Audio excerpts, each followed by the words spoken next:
I'm here. We're here, chat. Can I see you guys? Or is that me? Might have to pull up chat on my phone to get a good view. Or can I make it bigger over here, maybe? Yeah, okay. That's me in the chat box. Okay, we're good. We're good. I can see the chat. Got it all set up. Yay, we're starting. Okay. Welcome to my third stream ever, if you're tuning in. I know I said noon, so there might be some people trickling in who remember that it's today, our 500 sub special. Very exciting.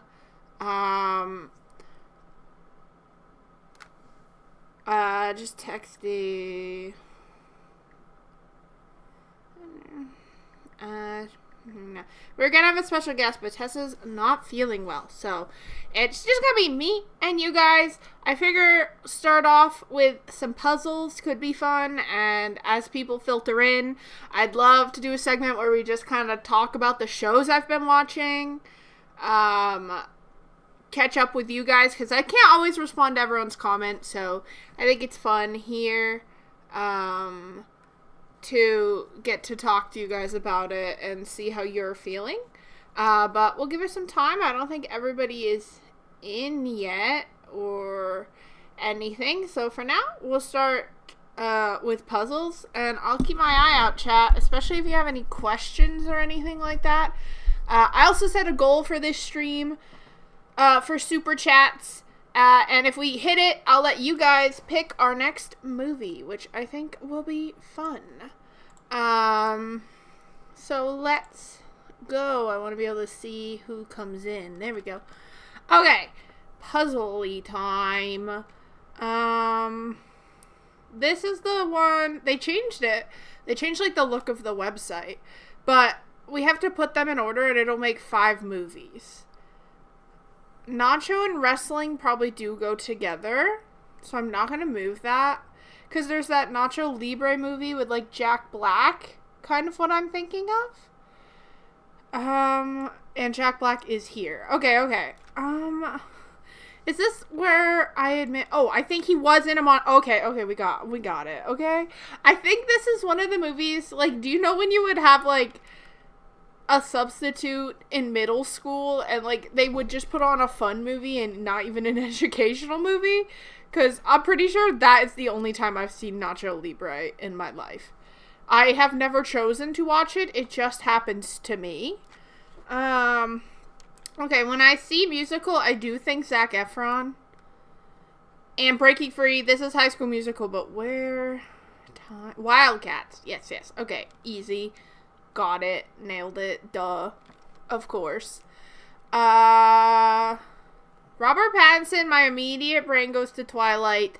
Vin Diesel, my immediate brain goes to Fast and the Furious. But the other ones are not fitting for that. I know Iron Robot's like a cartoon, but are either of these people in it? Like, I don't think so. Brothers, Soviet, Good Time.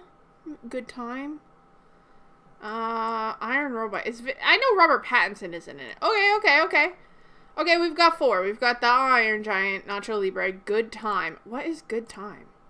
Crime thriller. After a botched bank robbery lands his youngest brother in prison, Connie Nikas embarks on a twisted odyssey through New York City's underworld to get his brother Nick out of jail.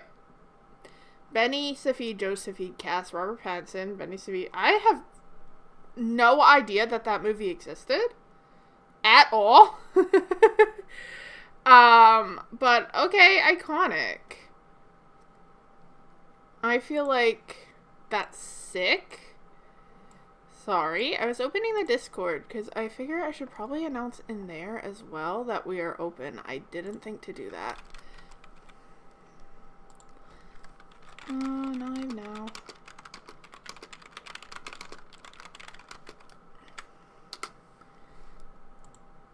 I'm bad at checking the Discord anyway, as you all probably know.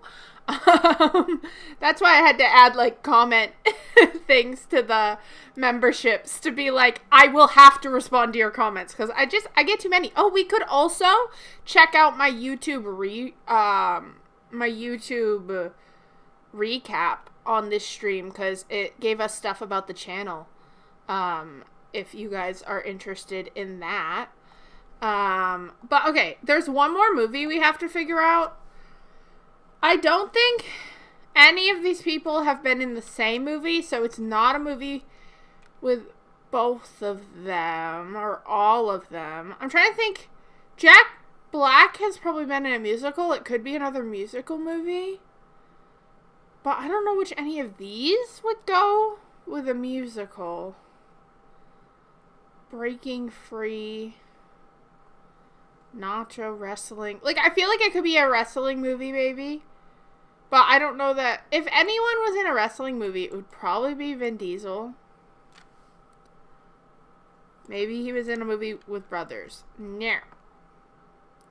No. That is not it. I don't think... Was Zac Efron in any brothers movies that I'm not thinking of? I guess it's possible. Oh, okay. Zac Efron was in a wrestling movie? What movie is this? Do we think it has to do with... Was he in, like... It's not robots. Is it Russia? No. Oh, well, good thing we had enough Iron Claw. Okay. Oh, 2023? This is recent. The true story of the inseparable Von Eyck brothers, who made history in the intensely competitive world of professional wrestling in the early 1980s. Through tragedy and triumph under the shadow of the domineering father and coach, the brothers seek larger-than-life immortality on the biggest stage in sports. How did I completely miss a new Zac Efron film? That's kind of crazy. That's, like, wild. Alright. Okay. Let's do one more puzzle. We'll do the Wordle. And then I got a couple of tier lists that I thought could be fun to do with you guys. Play. Oh, that is not how you spell it. I like this one because it uses a bunch of vowels to get you out there. But sometimes there's only one. Track. Okay, so we do know the A's in the middle. It is a start. Track. No F-R. What? Good luck. S we still have.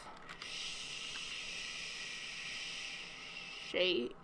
Shape. Well, it can't be shape because there's no E.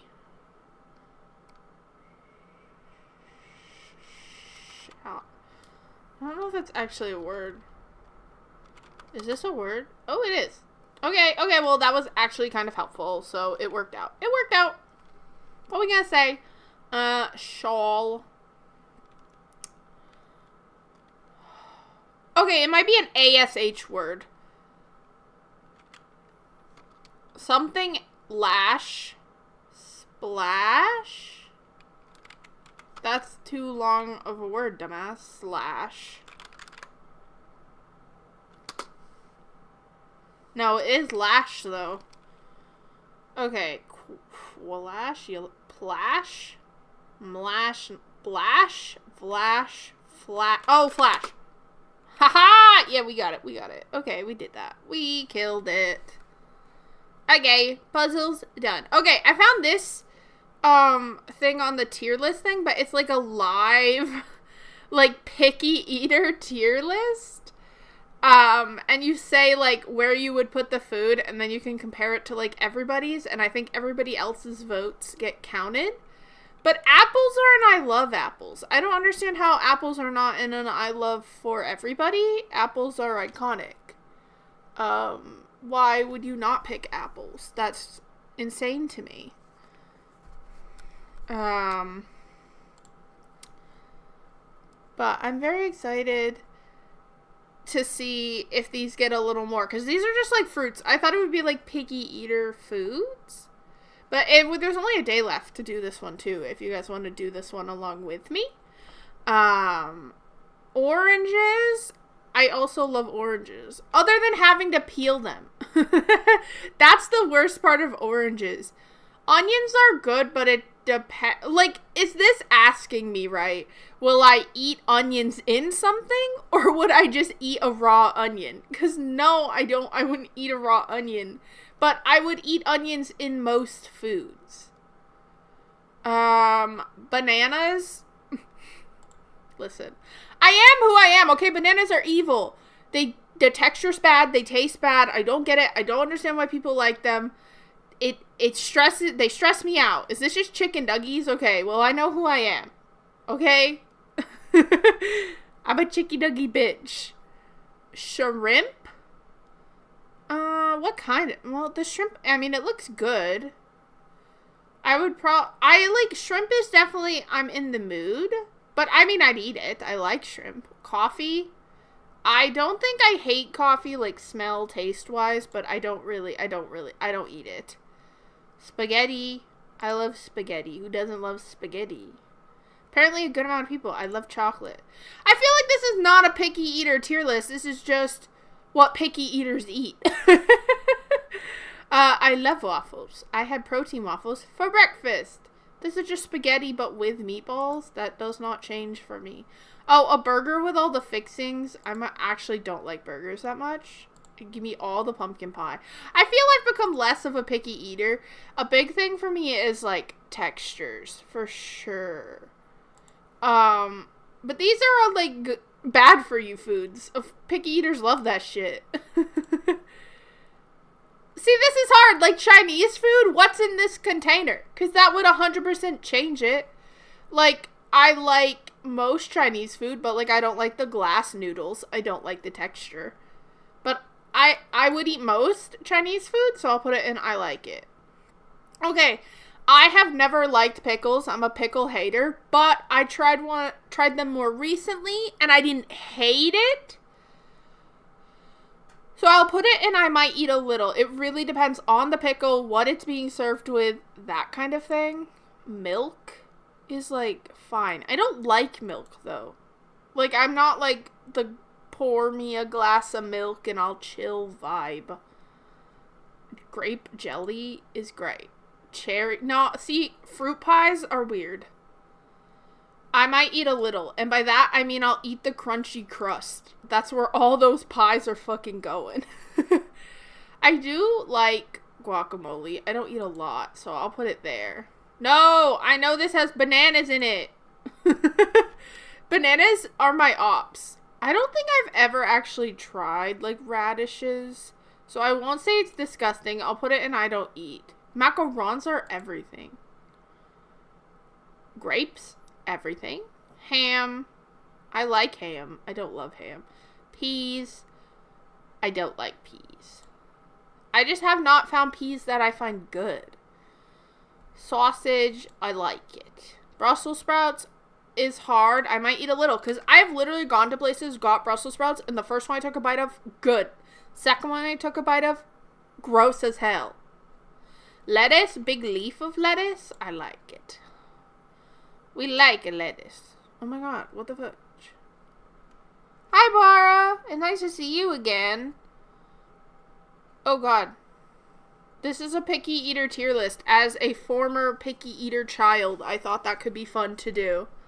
But we're also gonna talk about shows because, Bara, y'all were so good at not spoiling me. There's a musical episode of Buffy I watched this week, and it was everything. And I love you guys so much for not spoiling me at all. You're icons. Because I was so excited. Pizza's everything. Celery, I like it. Nachos, everything. I feel like this is, like, not that much of a picky eater thing. It was so good. I got so happy. My favorite trope a show can do is a musical episode. Like, I literally, my face when I realize it's a musical in the recording is so funny. I was so happy. I was like, this is the best day. One of my favorite TV shows, like, episodes of all time are the Psych musical episode. and the Scrubs musical episode. It made me low-key want to just watch, like, a bunch of musical episodes of shows and do, like, a video essay on that. Who doesn't love Cheez-Its? See, there looks like there's beans in this soup.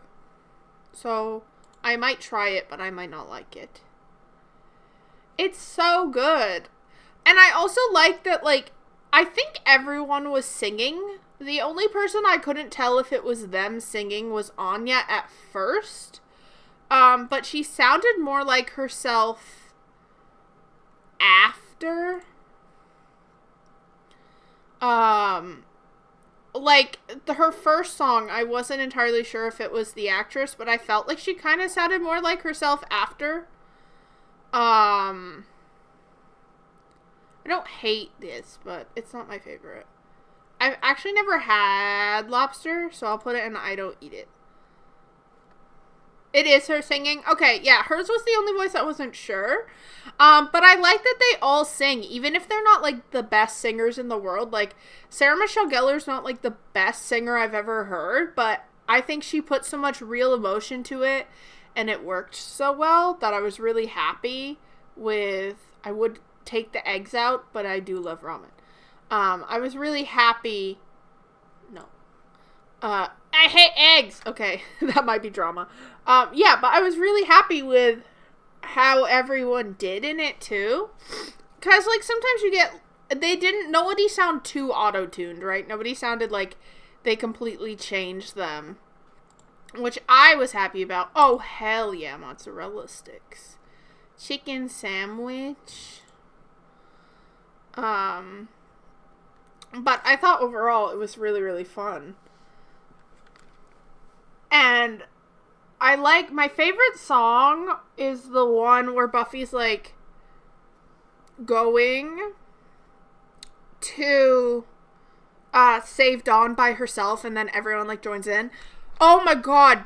Yeah. Well, because we knew Giles could sing, because he had that other moment a few seasons back. But Tara's a Disney princess, okay? My girl should be voicing a Disney princess. Her voice is insane. Like, she's in that, like, Renaissance-y, like, corset-y dress. And, like, I'm like, this girl is a Disney princess. Where is her animated film? Where are her little woodland animals? She's, like, a queen. And Spike did a really good job on his, too. They gave him a lot more of the, like, rocker musical-y type, which I get, because it kind of goes more with his character. But his and Buffy's, like, singing together was also really good. And I liked his solo song. Yeah, the Walking Through the Fire song. That one is the one that stood out to me the most. Tara's singing about being in love with Willow, and then her reprise when she realizes that Willow fucked with her mind. Like, Barra, I'm kind of, Barra, convinced that Willow's the villain of this season. Like, I don't know. I know the nerd herd is there, but, like, I'm like, Willow, you keep doing bad stuff. No, thank you, olives. Is this just chicken? Yeah, I'll eat chicken. It doesn't tell you what it is. This looks fine. Yeah, his singing is really good. So, you can't spoil it for me, and I know you won't. But I'm like, so, like, he's gone? He just left? Because this week I recorded the musical episode. I recorded Buffy season 6, episode 7, and episode 8. So I also have the fallout from the musical episode. And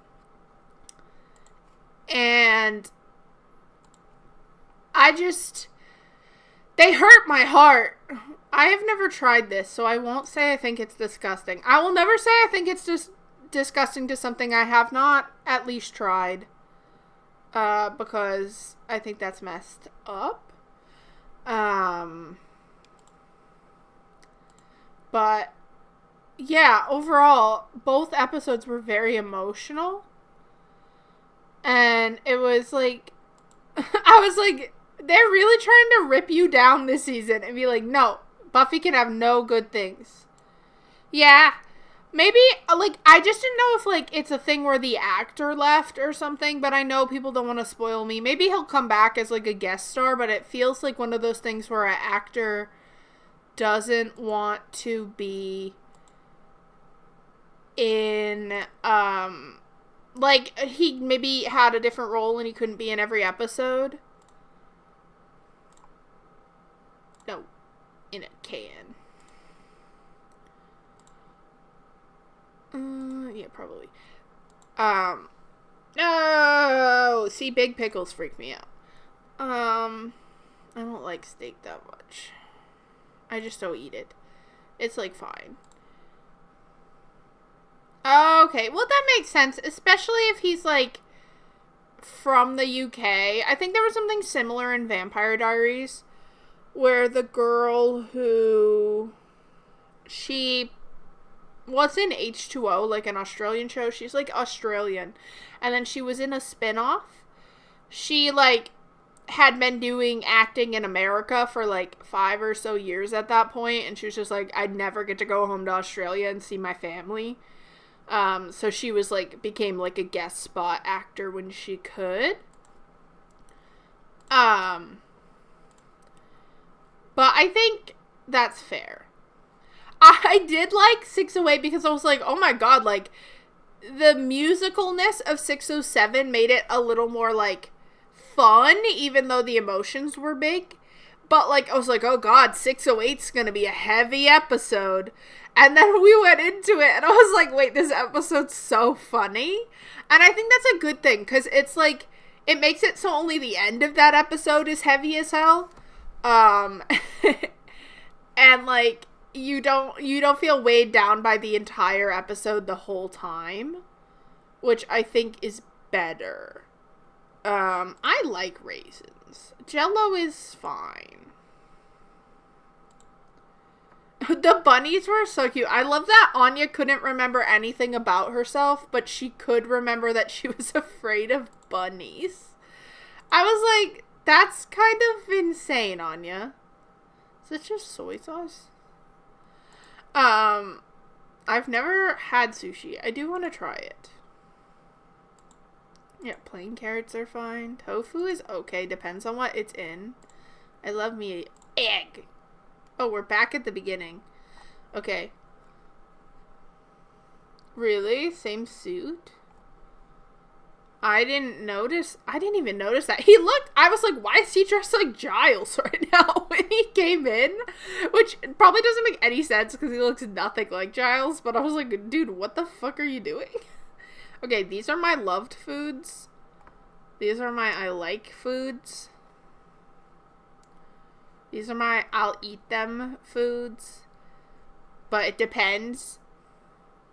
These are I don't eat them, which also could mean I've not tried them.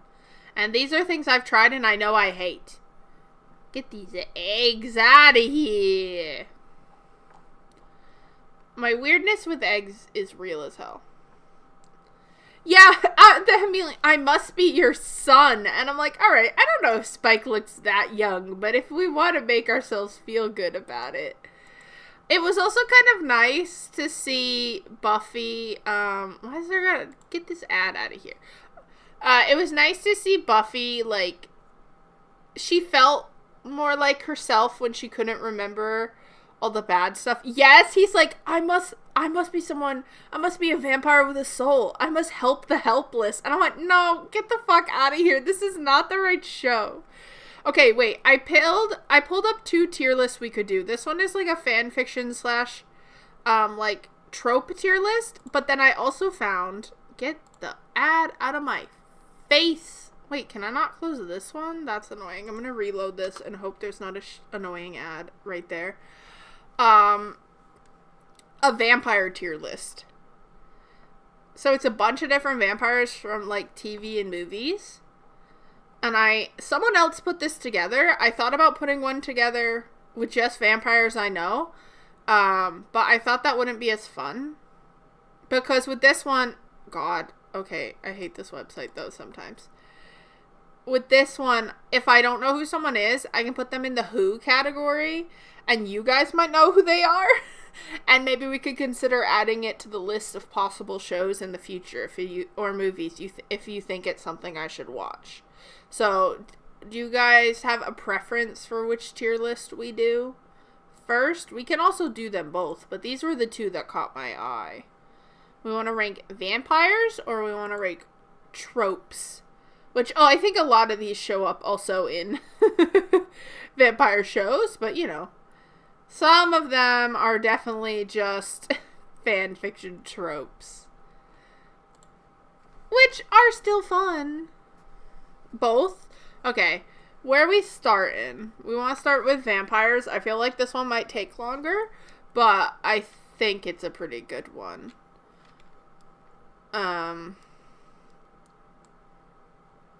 How far are we in Xena? God, what did we just watch in Xena? We just watched the episode on Sunday where Xena, like, makes a wish for, like, to have never picked up the sword. It's like the alternate universe episode where her brother's not dead, but her mom is dead, and then, like, Gabrielle is, like, a slave. That's the last Xena episode we watched. Which was still cool as hell. Can I edit the title live? I'm gonna change the title as we change things. So I'm gonna do Ultimate Vampire Tier List. Save.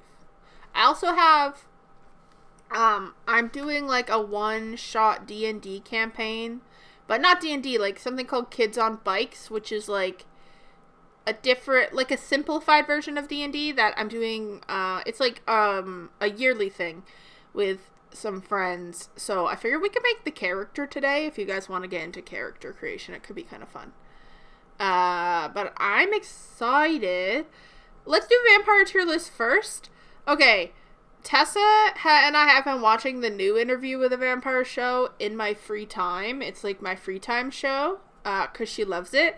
So I actually do know that this is the TV version of Louis.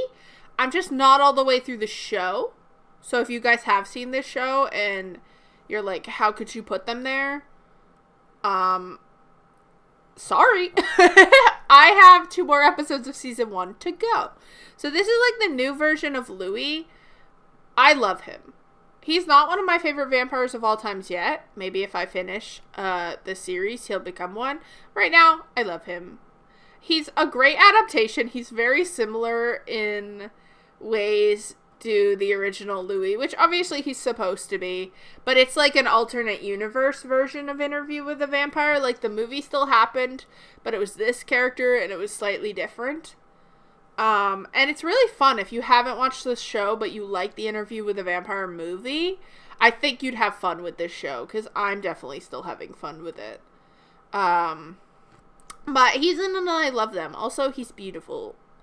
Unlike all the vampires, I can't tell who this is. It looks like someone from In the Shadows, which I have seen a little bit of. I think all 3 of these guys are from In the Shadows. And I do have a soft spot. I haven't watched the whole show. But all the episodes that I've seen are really, really good. It is a show I want to go back to. Yeah, I have my uncut reaction on Patreon to the original film. I had a video up on YouTube as well of like my edited reaction, but every time I would get it cleared by YouTube, they'd block it again. And I was just like, I can't fight this battle forever. So that video's just going down. But I think, Bara, if you really like the movie, you'd have fun with the show. It's like slightly like a mix between the movie and the book. It's like more modernized for sure, but it is pretty fun. It's pretty dramatic. The vampires are sick. It's very queer. In the way, like, the movies kind of implied they were queer. But in this, it's like, no, they're gay. And you're like, I see. It's no, like, hinting at it. Yeah, it's that one with Tom Cruise and Brad Pitt. This guy's Louis, and I think I saw the guy who plays... Yeah, this is the, Lestat, who plays Lestat. I also love him, even though he's a messy, messy bitch. He's so messy, okay? He's such a good vampire, though. Like, he really is. They're not afraid to look, attracted to each other, like maybe say Tom Cruise and Brad Pitt, where I think Tom Cruise and Brad Pitt, like, didn't like each other on set either, but I mean, it still kind of came through, I think, in the movie that you were like, okay, you were not just, like, buddies. That's very clear. Oh my god, we have Eric Northman. Hello? Daddy? Sorry. True Blood is truly one of my favorite vampire things to ever happen in the world. I can't help it, okay? I went straight from Twilight in middle school to True Blood in high school with no Vampire Diaries in the middle. Oh yeah, we've got both Claudias down here. We'll get to them. Claudia is so good. They aged her up in the show, which I think helps it be a little less creepy, and give her a little more agency, but she's still like 14. She's not like an adult or anything. But it does add some new dynamics, I think, for her to be a teenager going through some of the things Claudia goes through versus a 6-year-old. It probably just age her up to make it a little less weird for some of the things. But I don't know if it's gonna end the same way. 'Cause they do change some things around. And play with the story a little bit. So, they're still in New Orleans where I am in the show. It kind of feels like around the time where they, like, had the fire and they, like, buried Lestat and stuff in the movie, but that hasn't happened yet. Yeah, very young. I think it makes sense for a modern show to age her up a bit. Also, then they don't have to work with a kid actor, and probably it's cheaper to make that way, if we're honest. And then we have Bill Compton. I have a soft spot for Bill. If the, like, early on, I would have said I loved Bill if this was, like, True Blood season 1, but the rest of the show happened. The rest of the show happened, and this is where Bill belongs. Okay? It's just facts for this man. I don't know if you've seen True Blood, but also a good vampire show. But Bill is like your Angel or your Stefan, and Eric is like your Damon or your Spike kind of roles. But Eric comes out on top. I'll just say, I won't say spoilers about, like, who the main character ends up with or anything. But by the end of the show, I love Eric and Bill is down here, so. but at the beginning of the show, you'd switch him, for sure. Is this Caroline from Vampire Diaries? Nobody messes with her. Oh my god. Our Twilight Mania, like, the books being adapted into movies and everything, started when I was in middle school at prime Twilight age. True Blood, I would say, like, the way it would work for vampire stuff for, like, my generation is you read Twilight in middle school, and then you probably should have watched Vampire Diaries in high school, and True Blood is a little more, like, adult. But I kind of skipped the Vampire Diaries and went straight to the adult show. Because it's very violent, like, very sex heavy. It's like an HBO show, so, like, they're not afraid to show everything. But it's probably more realistic than some of the shows for younger people. It's like if Buffy was adult instead of, like, high school. And, like, instead of being comedy, it was, like, kind of drama with some comedy in there. Who is this? Is this from something I should know? I'm putting them in who. If you know who that is in chat, you can let me know. But I don't. If you're just joining, we're doing an Ultimate Vampire tier list. So if you have thoughts, you'll have to put them in the chat and let us know if you know who someone is that we put in the who category.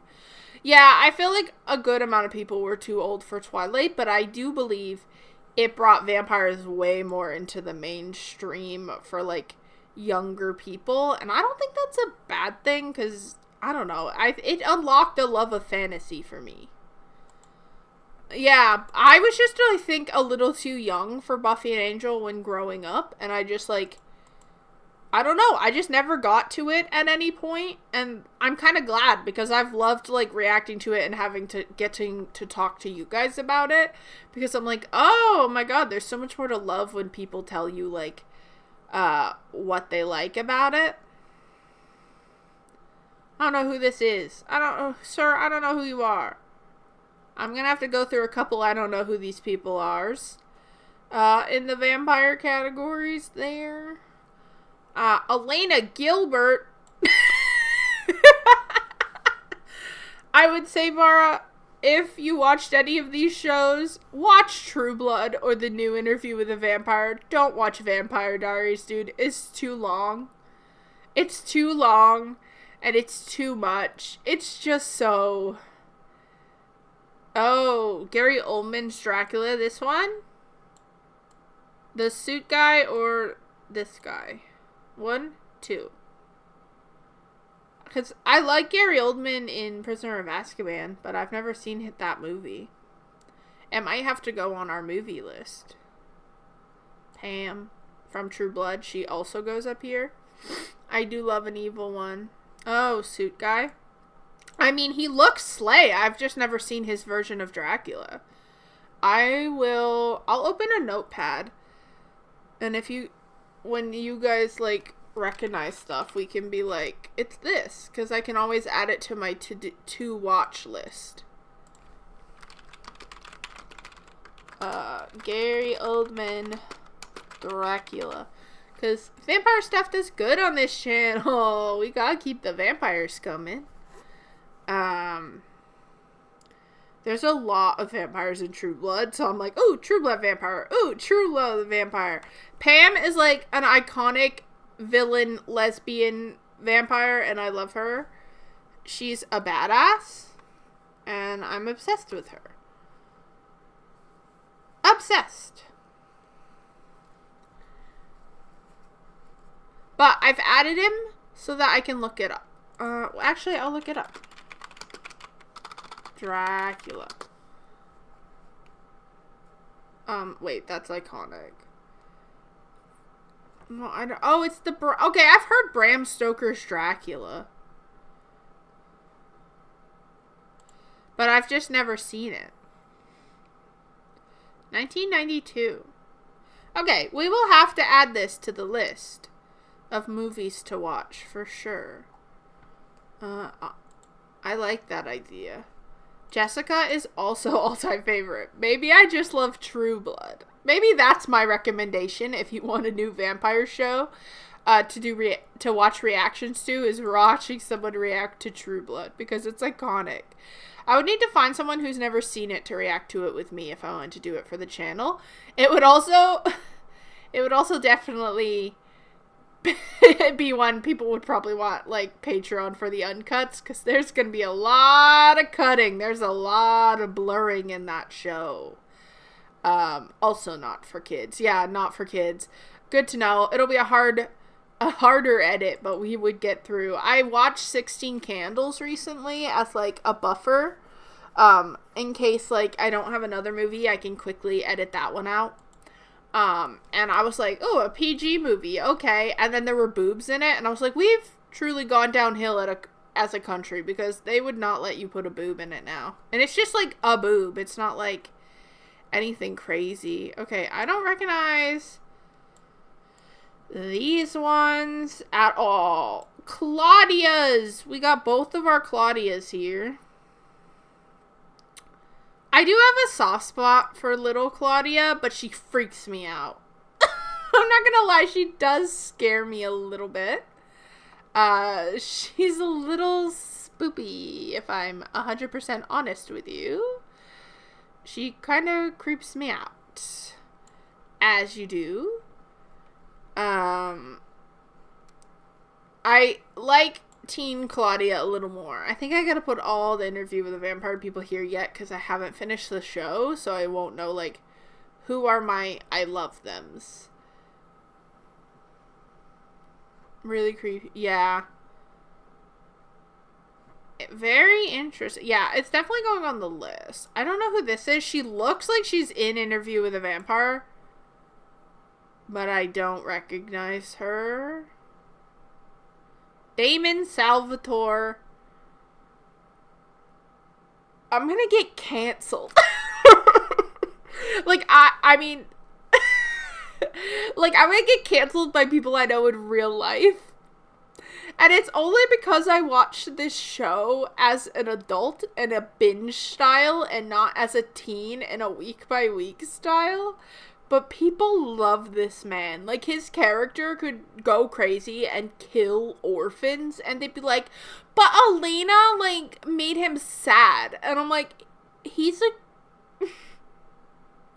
like, low-key abuses and R-words her friend in season 1, and then, like, it's barely addressed.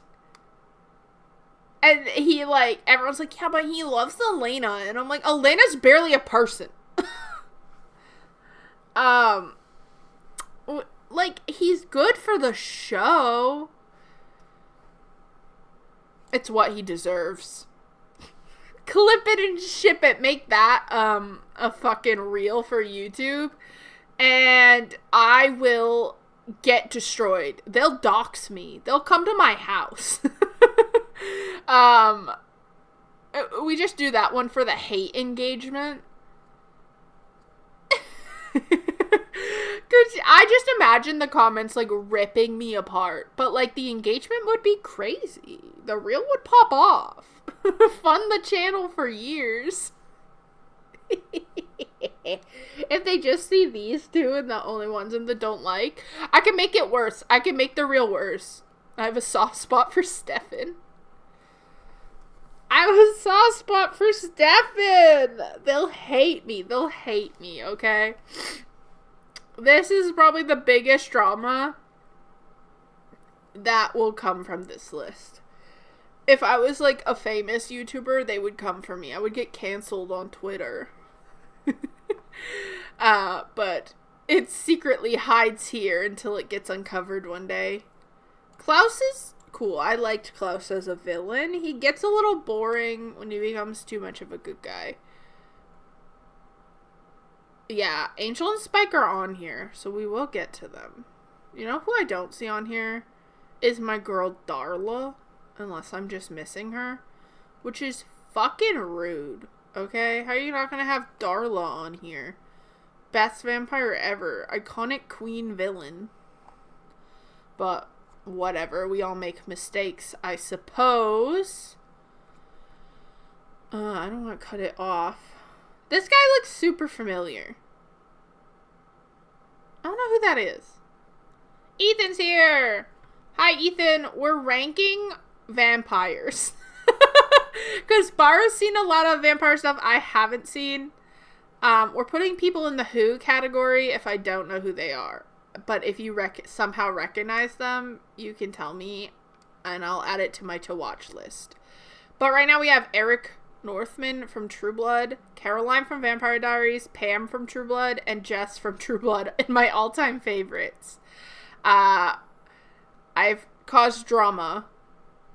If our other friends were here and they knew where I put these two, we would have problems. But they're not here. They did not show up, and that is on them. I also don't know who this guy is. There's just a lot of, like, yeah, there's a lot of, like, white guys with kind of long brown hair. And I'm like, who are you? I don't think I've seen this one. There have to be some shows I just haven't seen. Oh my god, this is the girl I was talking about, she's Australian. And she left, like, the Vampire Diaries in the originals to go back to Australia. Her character's meh. Rebecca's fine. I don't, like, have a soft spot for her, but I also like her more than these two fucks. Yeah, these two definitely look the same. I'm like, this is the same guy. This is just a bad picture of him, I feel like. I don't know who the fuck this is. Queen Lady Gaga. I think I only have a soft spot for her because she's Lady Gaga. I actually don't like Hotel. This is when Lady Gaga was a vampire in American Horror Story Hotel, season 5. And I honestly didn't like that season that much. This is season 5. Season 4 was the Freak Show one. But 5 is like... 5 got a little, like... I think it got too mixed up, because it wasn't just vampires. It was also, like, ghosts in the hotel and a bunch of other stuff. And I think they just had a little too much stuff going on in season 5.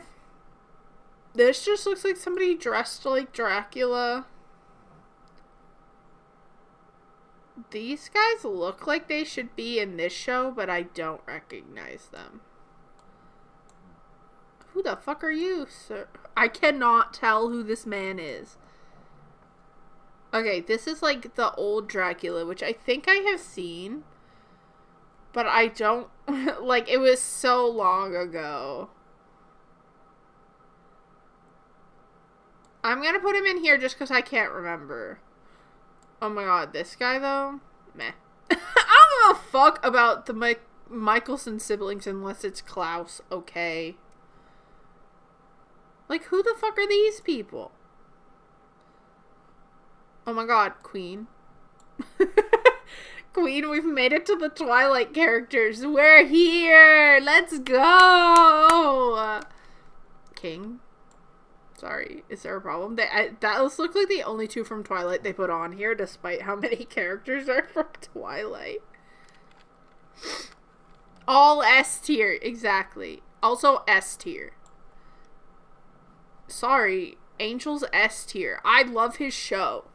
I feel like not as many people love Angel as they love Buffy, but I'm obsessed with it.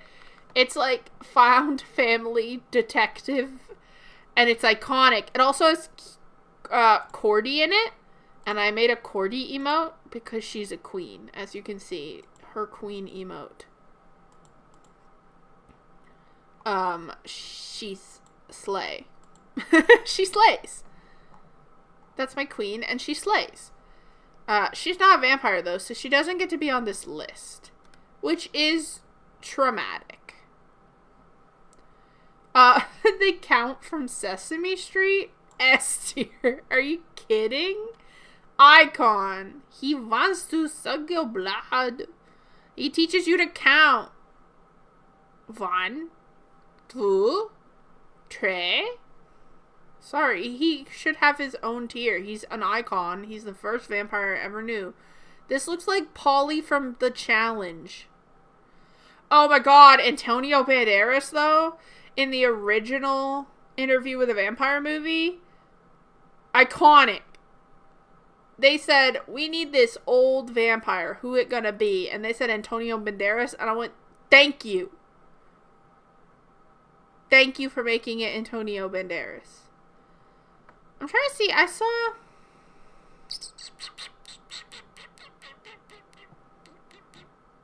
I can't tell if this is supposed to be a Lestat from the original one. Did they not put the original Lestat on here and the original Louis? That's kind of crazy that they have both Claudias but not the original Lestat Louis and only the new Lestat and Louis. I think you would like... I think the show is new. It's a little more modern-y vibes. But I definitely would not watch the show without seeing the movie, even if the movie is old. But I think you would like it. It's very, like, it's very of its time. Let me pull it up. Oh, this is from when I was...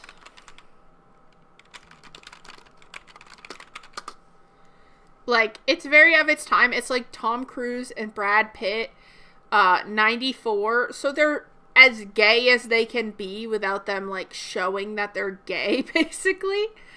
Also has baby Kristen Dunst in it. And then the show, which Tessa's obsessed with, has these guys. And it's modern, so they're like, no, we can show you how gay they are now. We're not fucking around. You can see how gay they are in this new one. But I can't tell if this just looks like a white guy. Who the fuck are Spike? I do love Spike. He's not, I don't love him as much as Angel still, so he doesn't get to go all the way up. Someone's texting me. It's Tanya. She says, so cute. She had a gingerbread contest.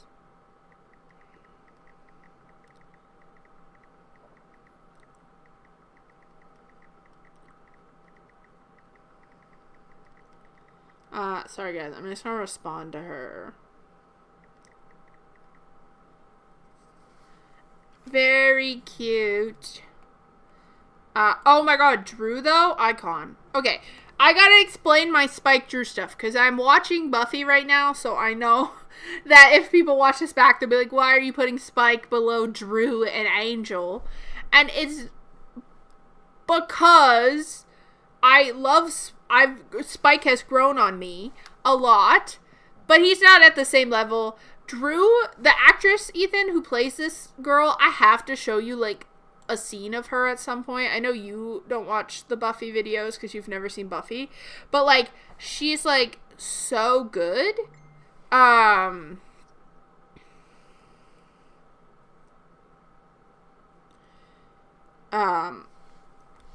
She's so good, and, like, she's, like, this creepy, like, ooh, vampire, and, like, her acting is insane.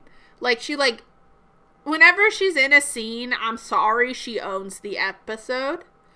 I'm loving Buffy. I'm on, like, season 6 now, and then David Boreanaz is in it, but he breaks away and he has his own show called Angel with his character as the main, and it's a little more, like, detective-y. But Buffy is a lot more, like, camp than I thought it would be. It doesn't take itself too seriously all the time, but then it'll, like, hit you with the emotions. I've really been enjoying it a lot. But Spike is, like, I would say Angel is, like, the Bill or the Edward, and, like, Spike is, like, the Eric or, the Damon of the Vampire Diaries, kind of. But it does get a little twisted. Like, I really like Spike right now, but, like, I don't trust the show. It has hurt me in the past, okay? I cannot trust it. As much as I would want to. I don't know who this is. I don't know who this is. Oh, wait, no, I do know who that is. Don't I? Or do I just know? No, I know that guy. That's from In Between. I don't know who you are, small child. I'm very sorry. This is the guy from Between Human. I only have his name's Aiden, I think. Which I watched when it first ever came out, which was years ago. It's a show about, like, a vampire, a ghost, and a werewolf who all live together. And the werewolf in this show, I think it's a remake of a British show. Yeah, exactly. Trust issues with the show. But in this show, the guy who played the werewolf, I think it was originally a British show. I'm not remembering what it's called now, and I bet I said it. But the werewolf from the show is originally from Peterborough, New Hampshire, which is, like, close to where we grew up, which is kind of crazy. But the one from the American version, not the British version. It was like a remake on Sci-Fi. This feels like another Dracula. This feels like an anime I haven't seen. Blade! I've actually never seen Blade, but I've just seen him in Deadpool. Is this Blade? It's so hard when the characters are so small. I mean, I liked him in Deadpool, but I've never actually seen his movie, so I guess I'll put him there. Who the fuck is that? Me going through all the ones I don't know who the fuck they are. There aren't many left that I do know. I have so much to watch. This girl looks crazy. I kind of want to know who she is and watch that one. Yeah, I don't think I recommend... Oh, that's a lie. King. Listen, I get it's bad, okay? It's fucking dumb as hell. But, like, original Nosferatu has a soft spot in my heart for that reason. I don't know. I'm like, that's my boy. He did nothing wrong. I don't know who any of you fuckers are. Nosferatu rocks, okay? It's a different time, okay? Yes, he can't compare to these people. But that's because of the time. It's very different. It's very different. You can't count it the same. It don't work. Oh, I'll go see a remake. That sounds good. Because, like... I don't know. He's iconic. Okay. Somebody can screenshot this so that I get fucking beat up on, like, vampire Twitter or whatever. They come, like, fight me. They're like, I know I want to make a reel of this for the engagement, but I don't know if I can stand the amount of people gonna call me a fat bitch for putting them there. I have another tier list, though. I have another tier list. Which is fan fiction tropes. Bara, I think, either had to run or is away from keyboard right now, but Bara also wanted to do this one. Which I think is kind of fun with you here, Ethan. Oh, is that Angel or Angelus? Kevin. That's such a good question. Okay, I already closed it, so I don't think I can bring it back up. But I will argue, Kevin, that up there would be Angel, not Angelus. Though, if we were doing a villains ranking, the Angelus version of Angel is one of my favorite TV villains of all time. Like, that arc was so good, and David Boreanaz played it so well, that I truly think it's insane. Like, it's insane the way he was able to switch into this, like, evil, stalkery dude. Because, like, I've only ever seen him before Buffy and Angel had seen him on Bones, where he just plays, like, hot FBI guy, and it's like, he doesn't really have that much depth, if we're honest. He's kind of just there to be the hot guy. Versus, like, Angelus, I was like, oh, my man can act. Okay. But I was saying, this other tier list that Bara and I were talking about doing, is a fanfiction trope tier list, which a lot of these tropes are like one-off episodes of Buffy as well, kind of, and like other TV shows. But Ethan, I thought it would be funny because I know you don't read fanfiction, because I feel like you can figure out what some of these mean, but there are some I'd like to ask you what you think they mean, and maybe some of you guys, everyone else in chat, maybe you're fanfiction people and you know what these all mean. Or maybe you're not, and you don't know what they mean. And we can have a fun time explaining it and watching your reactions. Starting with the very first one, which is ABO with a wolf emoji. Ethan, or Kevin, I don't know if you know. I don't know if you're a fanfictioner or just like a show watcher. Your hints are the letters ABO and a wolf emoji. There's no way in hell. Okay, this is some of the most popular shit right now. I can't get away from it, and I don't even like to really read it, so I have to skip through so many fan fictions because it's so popular right now and I'm not into it. I will say A, B, and O all stand for words that I know you know, but you've probably heard them in very different contexts. I'll give you A is alpha. Do I want to explain what ABO is and it be on the internet forever? I don't think it's that good of a trope. B is beta. And O is omega. I'm gonna do this based on, like, if, like, this is always read. I enjoy this trope. Depends on context and other, like, parts of the story. Probably a skip.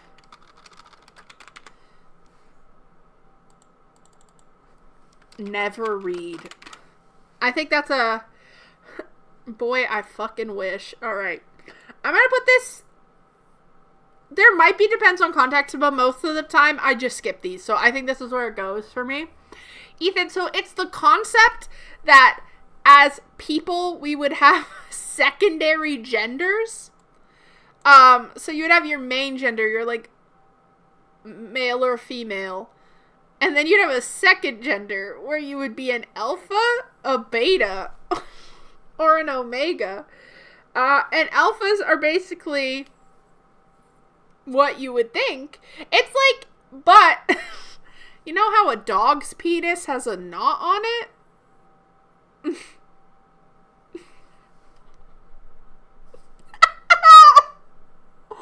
Yeah. Yeah. Yeah.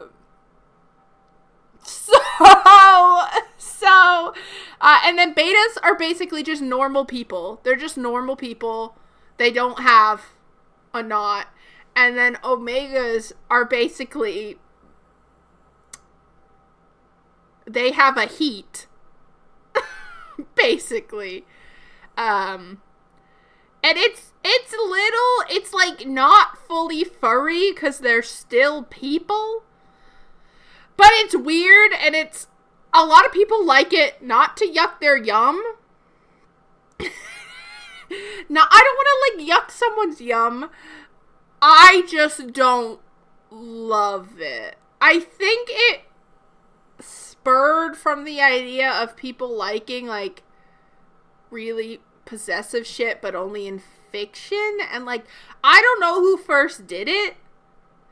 But, like, I feel it had to have stemmed from furries somehow. I'm like, did we come up with that? I don't think so. It is very popular right now. Yeah. It's not one of my favorites. I tend to skip over it. I've definitely had it come up where I didn't know it was even going to be that until I started reading the story, and I was like, huh? And that's, like, very much that focus versus, like, an amnesia fic. It's just, like, someone gets amnesia, and I do enjoy this trope. Okay? I like a fan fiction or a story where someone has amnesia and they're, like, refiguring out their life and stuff. That shit slaps. Because you get the angst of them not remembering. You get the angst of everyone dealing with it. Amnesia is such a fun storyline to read. I would never want to experience it in real life, and I would understand if people who actually experience amnesia were like, fuck that, I'm never reading about it in my fucking life. But I think amnesia is a good thing you could base a story around, especially a good mystery. So I enjoy it. It's not an always read, but I do. Okay, this angst is just like, this story is gonna be sad. Like, it's gonna be sad. I'm probably gonna cry. Yeah, like, you're the main character if you get the amnesia. Because they never know fucking anything. And then, like, angst kind of goes hand in hand with amnesia fics. But there are some people who write fics, and they're just, like, angst, all angst, like, no comfort. And it's just, like, sad. Like, it just starts sad, it's middle sad, and it ends sad. And I'm like, this is not for me. I like a happy ending, thank you. I don't just want to, I mean, sometimes I want to cry, but at the end of the day, I want it to end happy. You know? It don't need to be happy the whole time, but I need, like, a little bit. But I think it's for people who are in the moment where they need to process trauma or cry. I think arranged marriages are the same. It really depends on the characters and the context. Oh my god. I don't fucking like fics where they're like, somebody had a baby, and it's like, this person made an OC baby that is like the most annoying baby in the fucking world. I'm not a fan fiction purist, okay, but I don't need the original characters. I don't need it. It's not something I want. I don't need your fake idea for them to have a baby. Especially when we get to how some of them have the babies. I enjoy this trope. I won't always wear sharing a bed, but sharing a bed's like the trope you think of. Like, oh my god, we booked a hotel room, but there's only one bed. OMG. I don't read these. These give a slight non-consent vibes that I don't like. I do not enjoy. I don't like those ones. I do love these. I don't think... Would I always read this? Most of the time, yeah. I think I'll put this one up there. This one's fun, especially if you get two characters who are very, like, different. I think it's always funny. A body swap, it can always be a funny one. It's also good in a TV show. I feel like a body swap always is funny. Like the Scooby-Doo movie, where their souls go into the different bodies, is such a good moment. I enjoy these. Nothing happens. They just work at a coffee shop and they meet and it's cute and it's happy. I'll sometimes read these in like the concept of they're already like an alternate universe. I skip. Yeah, I think that's why those are fun. Like, you have to see them. We all love a good, you learn to understand somebody through walking a mile in their shoes. Ethan, what do you think a crack fic is? Because I'm going to be real, I think you've written crack fic. I think you have. I think you used to write stories with another guy in middle school that were just like crazy as hell. Or maybe you were just friends with a guy who wrote like crazy as hell stories. Like, where it was so random and like, did you and someone whose name I can't say because we're live on the internet not write like crazy ass stories? Who am I thinking of? But it's that kind of thing where it's like, haha, nothing is serious. It's so crazy. And I don't like it. Yeah, you're a crack fic author. That's what you are, sir. It's basically that, but they'll like use it for a different show. And I don't really get it. There's only so much you can read. I don't have time.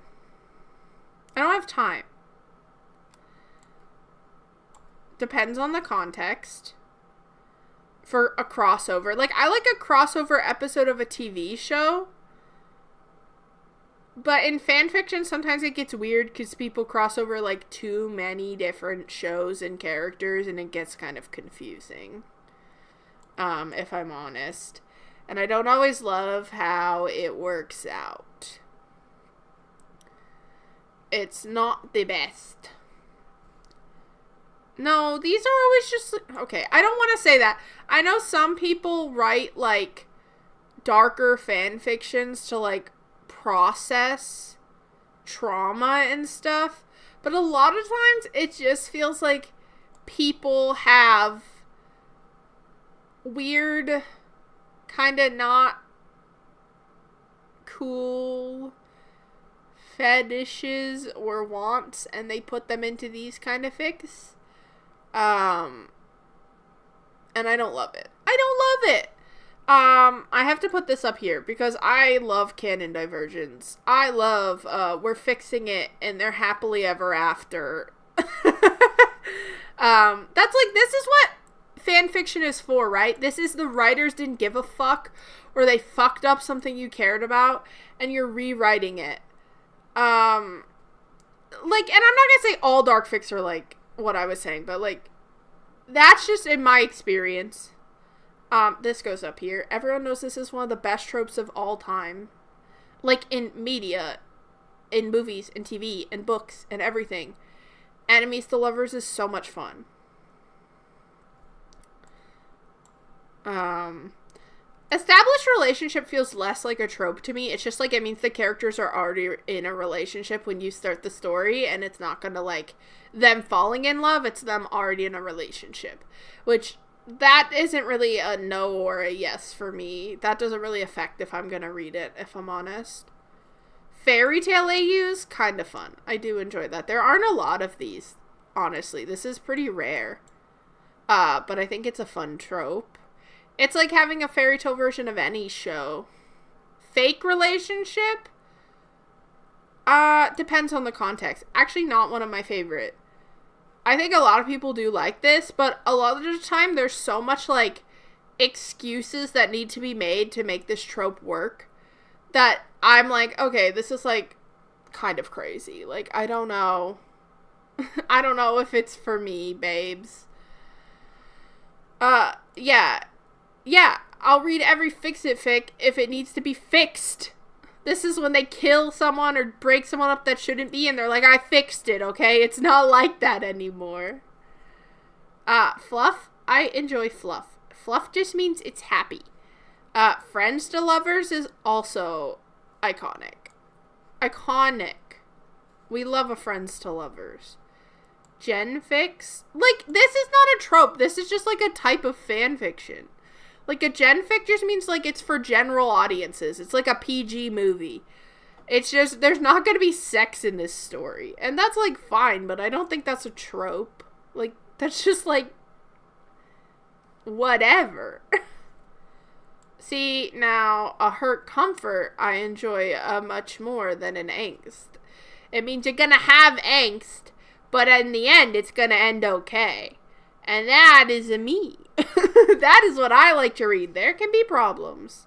BRB, Ethan. We'll see if anyone else joins chat and wants to talk about tropes.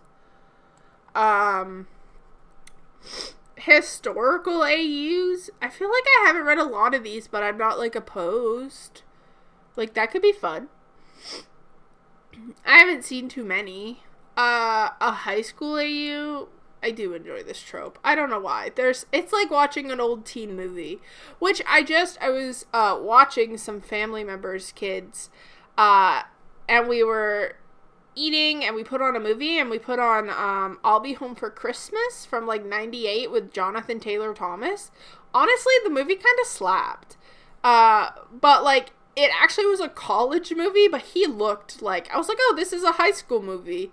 And then it was like, no, we're in college. And I was like, that man is 15. But maybe it's just because it was an actual 18-year-old playing an 18-year-old. And not like a 35-year-old man playing an 18-year-old. And I'm not used to it. Huddle for warmth. I mean, that's cute if it happens, like, in a story, I guess. But, like, it's not like, like, I don't think that would be the whole point of the story. I mean, yeah, same with humor. Like, I don't think humor is a trope. It's just, like, sometimes a story is kind of funny, which is cool, but is it actually, like, a trope? I actually don't know what this one is.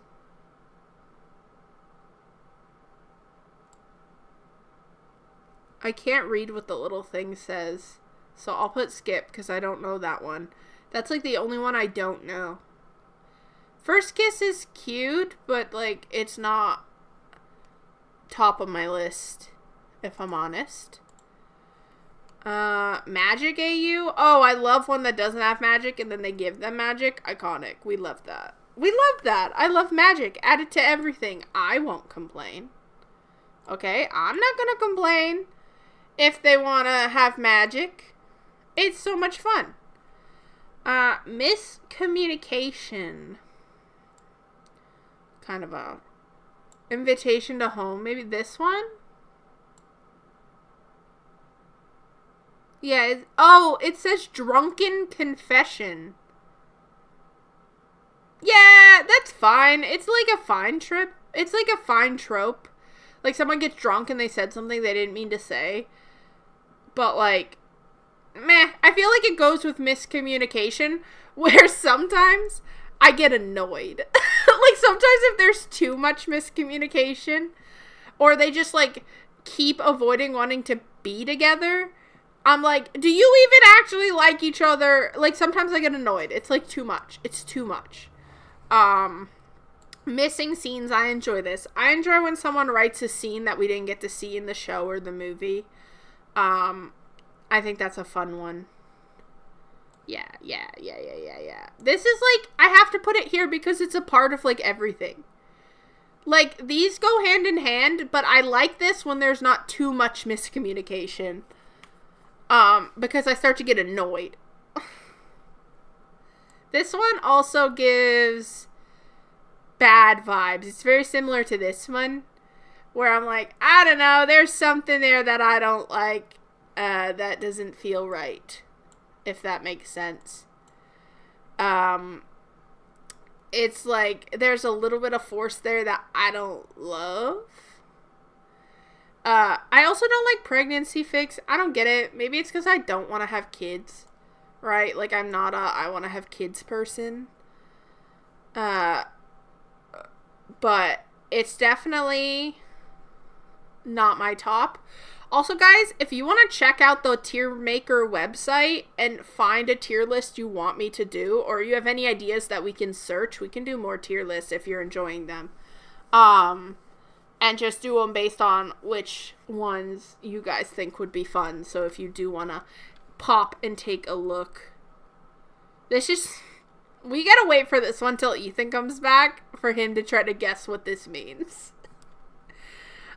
Royalty AU. I do like me some princes and princesses, but it probably depends on the context. For sure. It depends on, like, the story and the characters. A slow burn also depends on the context. Because, like, I'm good with a slow burn that's, like, 10 to 20 chapters. When it's a slow burn that goes over, like, 100 chapters, I'm like, bro, I can't. They gotta kiss already. I can't do this. I can't do this. You can't slow burn that long. It's too much. Always read. I love this. The, like, soulmate I use with, like, the timers or the tattoos or, like, the first word your soulmate says to you is on your body and then the first word you say to them and it changes when you meet each other. Oh my god, I wish that was real. I don't know why that hit something in my core so much. Maybe it's just the concept of, like, someone being, like, the perfect person for you kind of thing. But I'm kind of obsessed with it. And I love it. I should probably change the title because we're not doing vampire tier list right now. I'm gonna put it as chat picked tier lists. As the title. Chat picks tier lists. Because we'll choose another one. Time loops? Actually, I don't like that much. Love triangles depend on the context because it's another one of those things where it can kind of annoy me. And sometimes when I see stuff with love triangles, which you probably know, if you watch my reactions, you know whenever there's like a love triangle, everything, I go, they could just all be together, right? It could just be a poly relationship. Like, when Oz came back, I was like, they could all be together. They could both be with Willow. I don't have a problem. So, sometimes with love triangles, I'm like, yeah, all just could be together. And then it's fine. It's fine. No, I'll never read an unhappy ending, okay? It makes me sad. Same with unrequited love. We don't do unrequited love. It's sad endings. I don't want sad. Okay? I don't want a sad ending. Ethan, I saved this one. I saved PWP for you. I know they can be good, but I just don't read them. I'm living in a world where Trump's gonna be president again and my man Luigi's facing the death penalty. Like, real life feels like the unhappy ending right now. But I saved this one, Ethan. PWP, because I wanted to see if you know what it meant. If you knew what PWP means.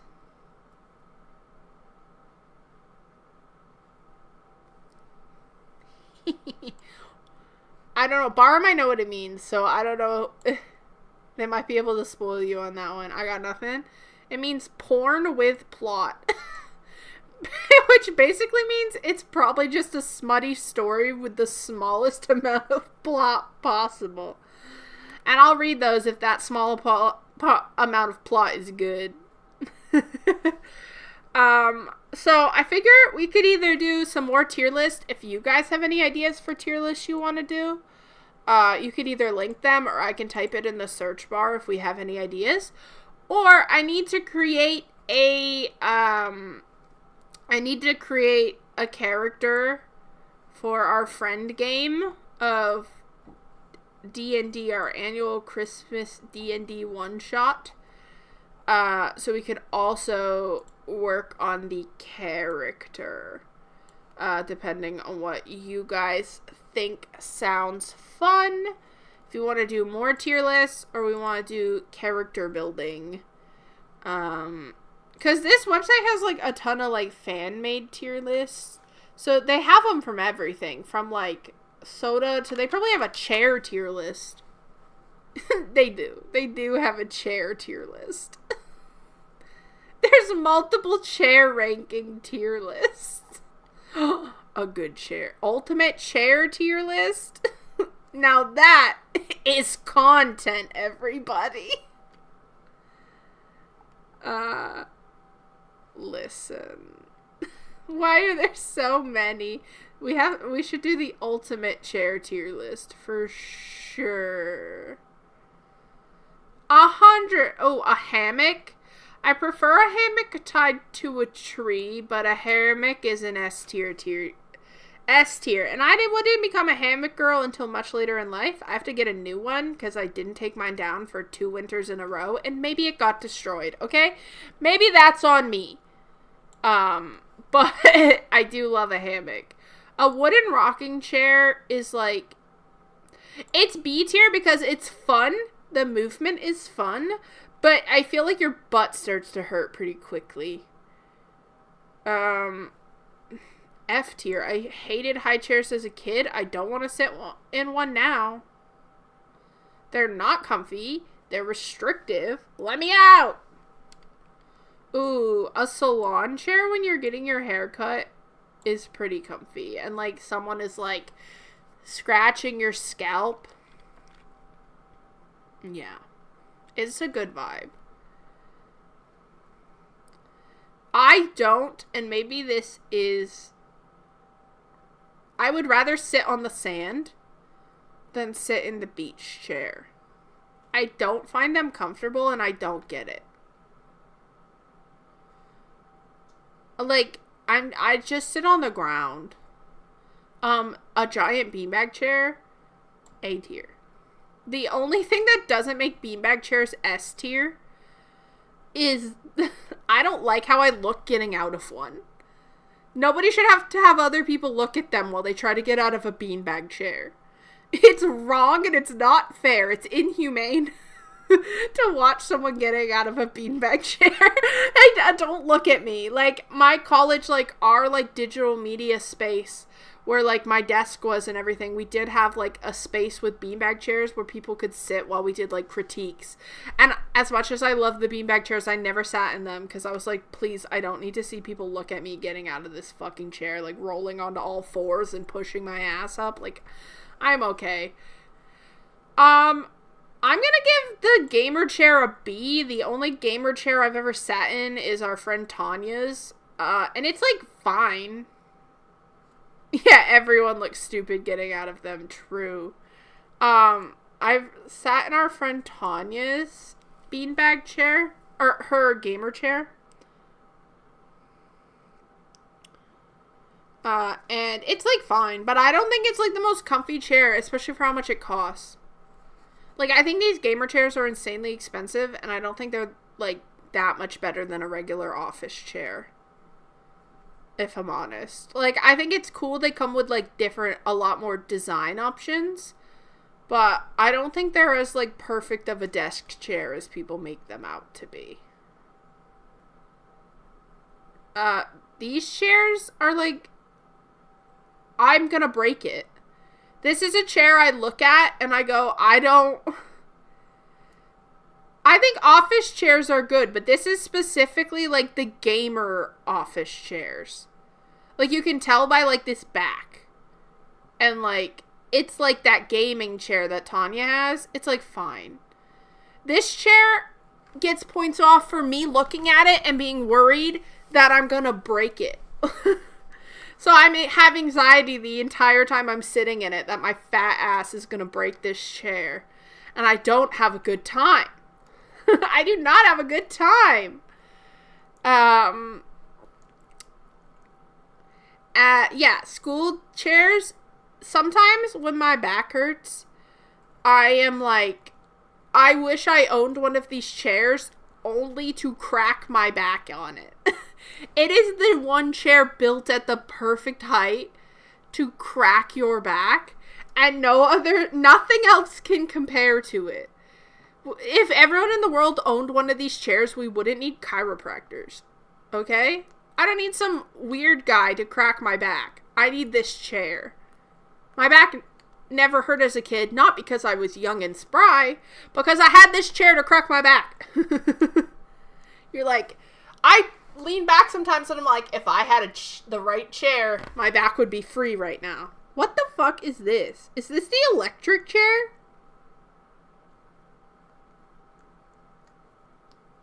They want me to rank the electric chair? F. I'm anti-death penalty. It's stupid. We're getting very political on the ultimate chair tier list, okay? Very political for a chair tier list. I did not think we'd go here. But if you didn't know, I'm anti-death penalty, okay? Congratulations. Oh, wild. A wild choice. Yeah, they, like, would not even kill people, so it's like, the toilet, listen, is B tier. And there might be some arguments with that, but I don't know if it's my height or what, but if I sit on the toilet too long because I'm dumb and I brought my phone in there, my legs go numb, and then I'm like Bambi walking away from the toilet, and I don't like it. But I appreciate the toilet for what it is.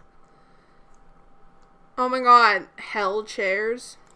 These chairs are not comfy. These are like they're making you watch a fucking DARE presentation in middle school, so you have to go sit on the chairs.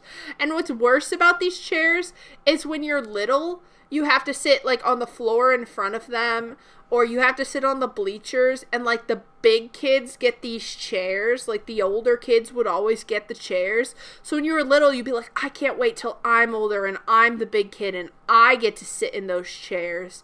And then you get to these chairs and they're the most uncomfortable thing you've ever sat on in your life, and you're like, the big kids were being punished.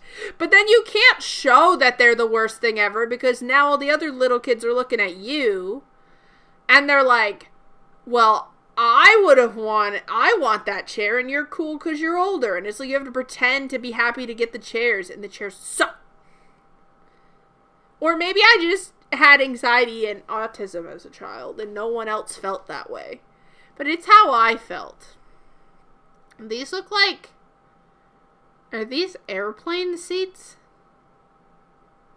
They kind of look like airplane seats. Which, as someone who just flew internationally, they're too close together. I guess it wasn't as bad as I actually thought it would be, so I'll give it D. Especially in my older plane on the way back, I felt like I had a little more room than the newer plane I flew on the way there. But then the older plane had a lot more issues, so I was in them for even longer than I was supposed to be. But like, yeah, if you're not rich and you can't pay for the extra room, it does suck. Like, it just sucks how close you are to somebody. But they have the pro of they have TVs in them. So you kind of get the TV. And you get to watch stuff, which is kind of fun. Is this a fucking Lego chair? What the fuck is this? I don't know what that is. It doesn't look comfortable. It looks like a Lego. Wouldn't that hurt your butt? Is this like a chair they had for like ADHD kids? Because it looks bad.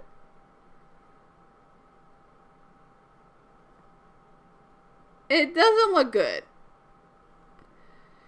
I think these are movie theater seats, and I don't know if I should rank these movie theater seats, or I should rank, like, because, like, Gardner, where the movie theater we go to, S-tier seats. But these, like, regular movie theater seats are, like, it depends on how big they are. Yeah, it's S if it's Gardner, but I think this is just, if we do, like, the average movie theater seat, it's, like, an A. Because they are comfy. They're comfy enough to get through the movie. But, like, the movie theater we go to is, like, they're, like, pleather. They electronically recline. Everybody has their own tray that, like, flips out. And everyone has 2 cup holders. And it's fucking awesome. And, like, they've built them so even if you're at full recline, people can still get by. You don't have to, like, push them in. And it's truly the best movie theater experience of my life. Like, I think it's better than the places where you can go and sit at a table and have food. And I've been to an Alamo in Texas. And Alamo would be the second best of my life because of how good the food was. But our small, like, 40 minutes away, locally owned theater is the best theater I've been to. It's truly good. And I've been to movie theaters in other countries now. And guess what? It's still better. And it's affordable. It's iconic. Best movie theater in the world. These are, like, B tier because, like, they're fine. They're not that comfy. But I have good memories with these chairs. From, like, fireworks as a kid to, like, fires at people's houses and things like that. And, like, so I feel like there's good nostalgia for camping chairs that allow them to go a little higher up despite the fact that they're actually not the most comfy in the world. And if you're not on a smooth ground, if you're not on, like, perfectly flat ground, they can become a problem. But they are better than they look. And so that's why I'm willing to give them a B. I think they look like they should be in D or C, but they're actually better. This is fucking throne, the Iron Throne. F, you know how many people died for this ugly ass fucking chair who I love? Okay, do you know how many characters I lost because of this ugly fucking chair? Ain't no way. I just saw the ad on the stream and I was like, who the fuck is that lady? I've never been in a wheelchair that I can remember where I was not, like, drugged out of my mind at the hospital after, like, surgery or something. I assume they're comfortable because people have to, like, live in them. But then I think about how, like, ableist our country is, and I'm like, maybe they're not comfortable. But I've never actually been in one. They have to be. At least you can, like, move while you're sitting. So I guess give them that. They have mobility. None of the other chairs can say that. Well, except for the next one, which is the bouncy yoga ball, which is hard for me. This is hard for me because I don't think it's the most comfy. As a child, it also a little bit had the fear that I'd pop it because I was fat.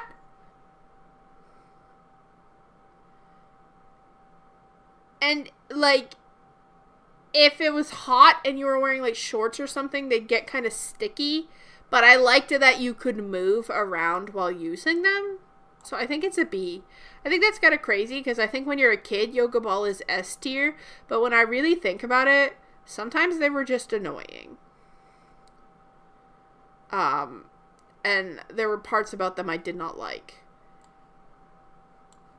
I can't wait for someone new to tune in and be like, what is this stream? And it's us ranking chairs. I'm sure they're very excited. Park bench, though. A tier.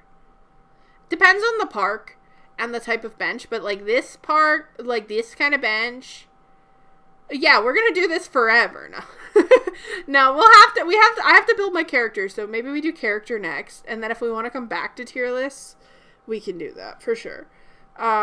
This one's so funny. I like a park bench with a book or my dog. It's a good time. I can hang out in a park.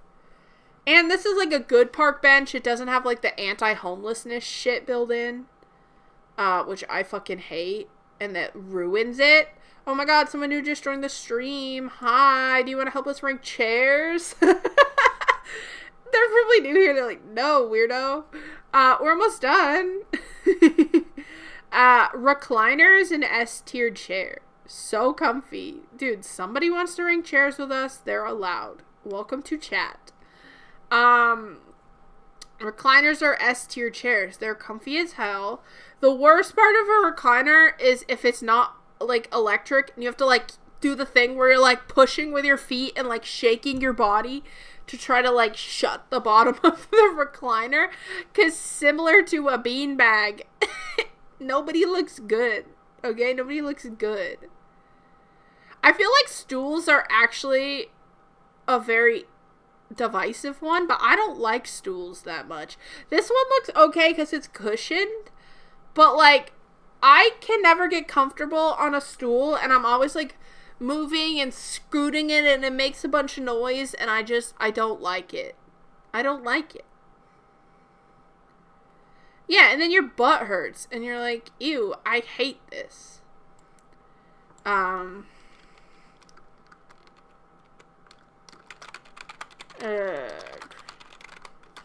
Changing the name of the stream, because we're going to take a break from tier lists, and we're going to create my character. Ethan, I don't know if you want me to send you this, so you can make a character as well. I'll put this in the chat for anyone who wants to make a character along with me, actually. So this is like, well, I guess this is a downloaded file, so I don't think that worked. I'm a boomer. That's fine. But this is a link to like the guide, which is also a file. I don't know if you can put this in to the internet. Probably not. Maybe it would work. It works for me, but I have the files downloaded. Let me see if I can find the actual where I got the files from. Listen, I'm old, okay? Olivia helped me put in the fucking Wi-Fi on my phone yesterday. But yeah, so I found the trope on this old-ass Facebook page. So you have to go here and download this. Okay, listen, it's Twinkleballa, and for some reason my new computer fucking shortened it to Twink. And I don't know why. That's the guide, and then...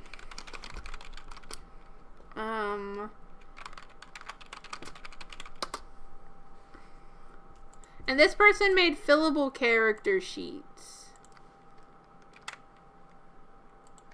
For anyone who would like to also make a character with us. Yeah, this is the least Christian stream you're ever gonna see in your fucking life, bro. Okay, like, this is my queen. These are my emojis, okay? Look how my Christian Minecraft server.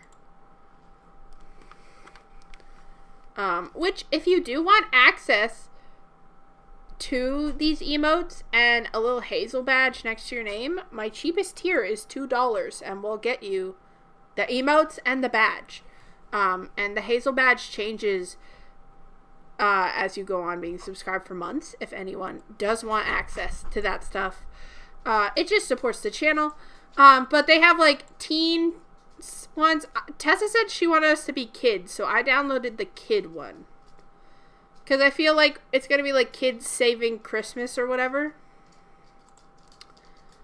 But and then it gives you the character sheet that you can actually like type in.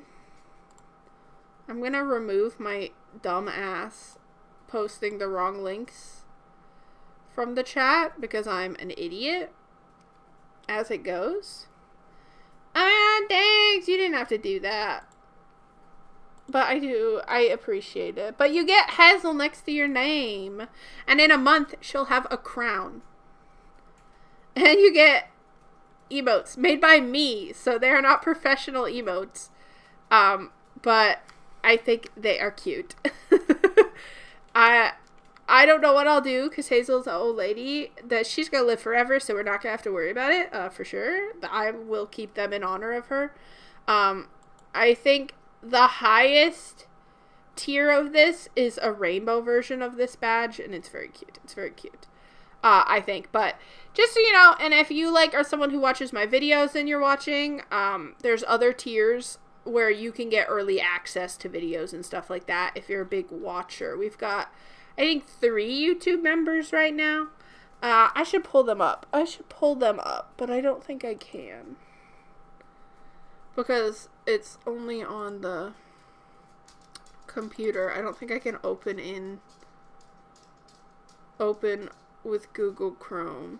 But it's on the beginning of my videos now. You can see everybody's names.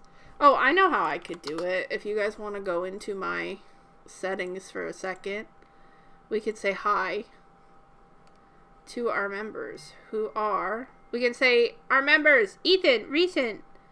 See, all members. We have Ethan, whose name I'm going to add to the membership thing. So now his name will be in every episode from here on out. You get, if you're any tier of membership or Patreon, you get your name in videos. So you will always see your name. We also have Ignacio, Dyer Desirez, and MB, who joined a month ago. He's awesome. But you get access. So these are it tells you how many of each one.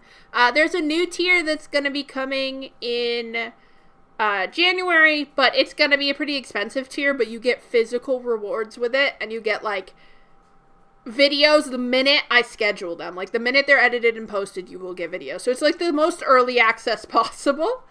But I do just want to shout out. You also get responses to your comments. So I have a couple comments I got to respond to down here. I got a new one from him. So I'll respond to that when I do comments tomorrow. But if you're ever I definitely want to get a comment, that's how you can do it.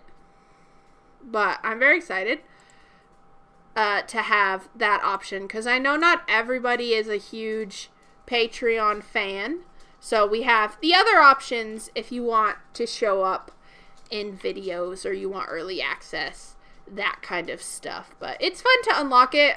There's still stuff we can unlock on YouTube. The final unlock of stuff is when you hit 1,000 subscribers.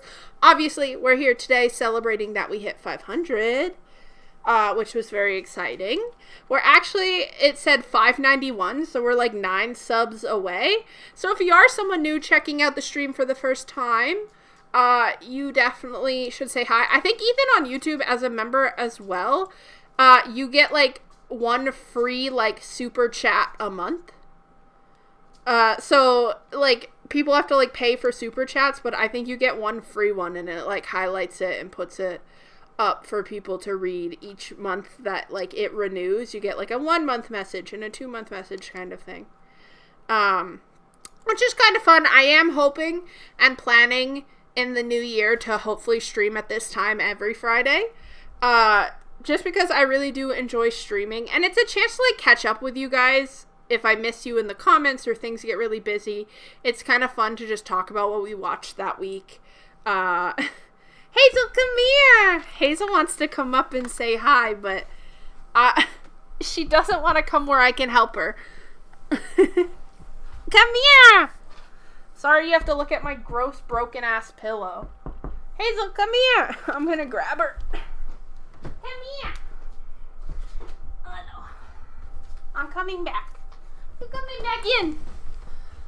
Hello! You say hello. You're so funny. Yeah. So, you do get a lot of Hazel and Mercedes if you watch the videos, because they like to hang around when I'm recording. Mercedes is watching me right now. But she's like, I'm not interested. Who are you? But yeah, so that's who the badge is based on, if you did not know. Small little Hazel. But yeah, I'm excited to kind of keep figuring stuff out and adding stuff as we go. Obviously, YouTube, none of those tiers will have uncut reactions because YouTube would be like, hell no. But those are over on Patreon if you do like Patreon. Okay, character creation time. I've never played Kids on Bikes. Obviously, I've played a little bit of D&D. I've made characters over there. From what my research told me, if you're playing a kid on Kids on Bikes, you all have quick healing, which this is like someone just put what you need to like make a character into this. Oh, guess who just came over to distract me? Everyone, who is this? Can you tell? Can you tell who it is? You're actually the only one who doesn't have an emote. You and Misty kind of share one right now. Hey, Mercedes!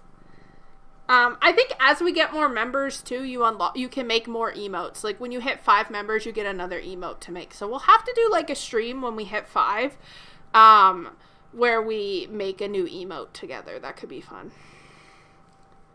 But Mercedes says hello. She was climbing all over me while I was trying to set up the stream, and I was like, Mercedes, please! Please! Mercedes. So, Mercedes, 1, will climb on me, and Misty rarely does that. But 2, Mercedes' ears are round, and Misty's are pointy. Mwah. But back to character creation here. So, someone, like, took just what you need. So, I guess there are tropes, almost like our fanfiction tropes, but these are, like, character tropes. But some only apply to, like, certain ages. So, we're looking at the child ones. So, we can make a brilliant mathlete. Seems to be high on brains. Like, and what kind of dice you roll depends on, like, how good your stat for that is. So it's a little simpler, like you don't roll a d20 for everything. It depends. And then like you can pick your strengths out of what they would be good at. And then you have to have a flaw or 2 flaws as well, I believe. And then depending on which one you pick, you answer these questions to help like define your character a little better. So for child, you can be like a brainy, fast. I would assume flight is like fast. And maybe you can take some hits. But it looks like you're not a pretty good fighter.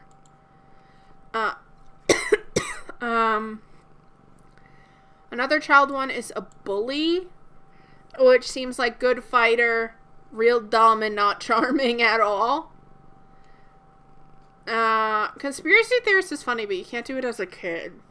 There's funny sidekick, which seems like they can maybe take hits. They're a charmer and they're fast, but like not very smart, not a great fighter.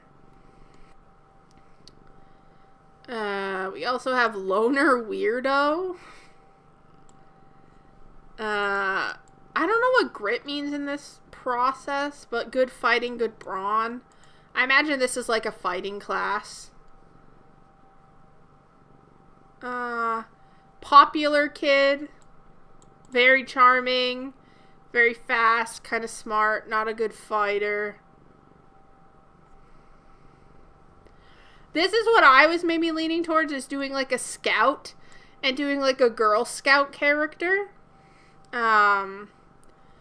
Which could be fun. You're like smart, got some grit, kind of charming, not the best in a fight, which I'm already not the best in a fight. I'm better at puzzle solving.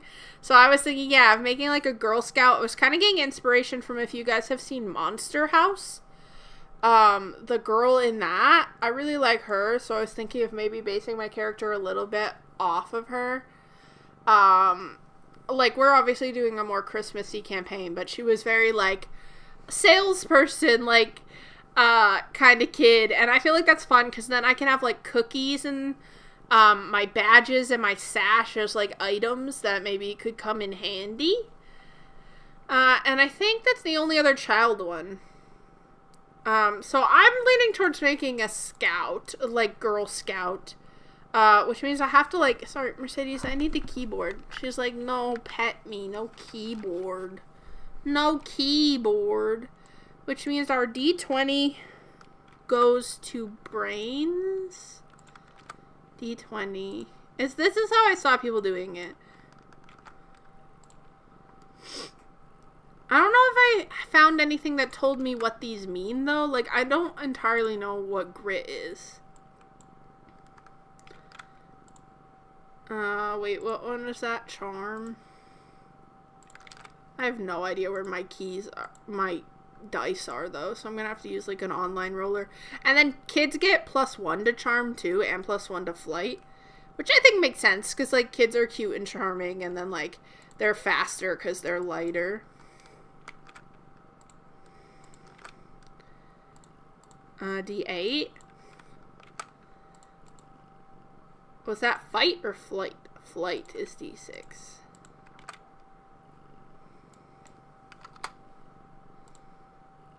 And then a D4.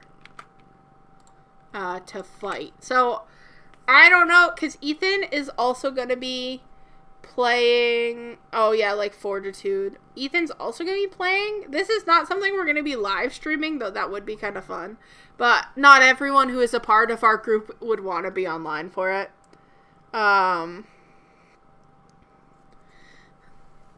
Would probably be down. So, that won't be happening. But it's still fun to create the characters together. I don't know, Ethan, if you want to pick one of the classes that maybe is a little brawnier, so we have, like, one person who can at least cover that a little bit. Or you could do Popular Kid. So we have, like, a charmer to get us out of stuff. But, like, Loner Weirdo could be good for a fighter.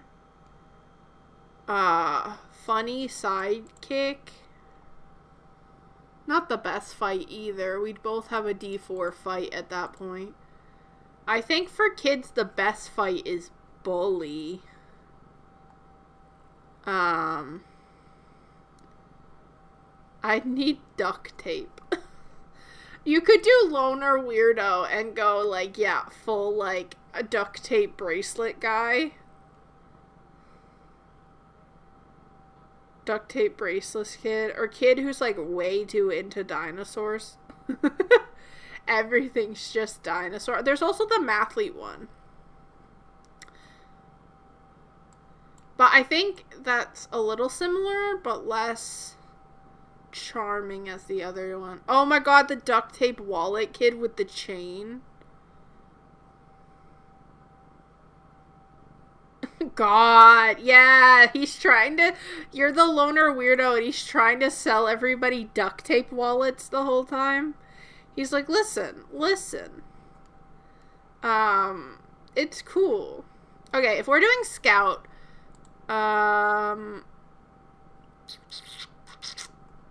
I think it tells you down here. You can also... Strengths. The strengths commonly associated with your trope can be found on their sheet. You may instead choose... Remember, you start the game with 2 strengths. So I think you get 2 strengths, which are these. And then... But you get to be skilled at something else? Or do you have 1 strength and 1 strength you're skilled at? I think you get to pick one thing to also be skilled at. Yeah, you gotta be duct tape wallet guy, for sure. Mine's gonna be Girl Scout lady.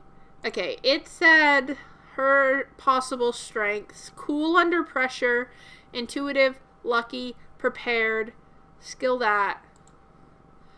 I feel like Girl Scout, part of it, you have to be skilled at being prepared.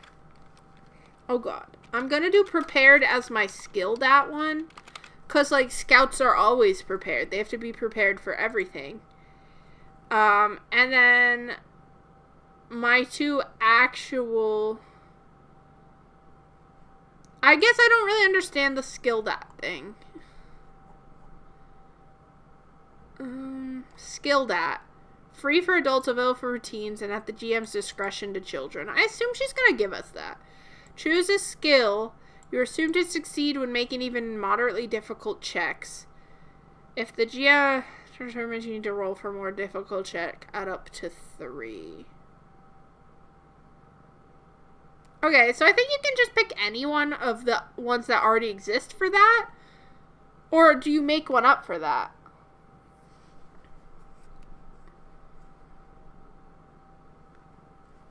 Like, because it says GM's discretion, so is it a skill that already exists, or do you make up, like, a skill? Because I would then make her skilled at, like, sales. Like, she's good at selling stuff. Because she always has to go around and sell the Girl Scout cookies. So she, like, can sell stuff to people. That could be kind of fun, which is... Yeah, that was the one thing that was kind of hard to figure out. I feel like a Girl Scout... We have to pick 2 of these to represent a Girl Scout.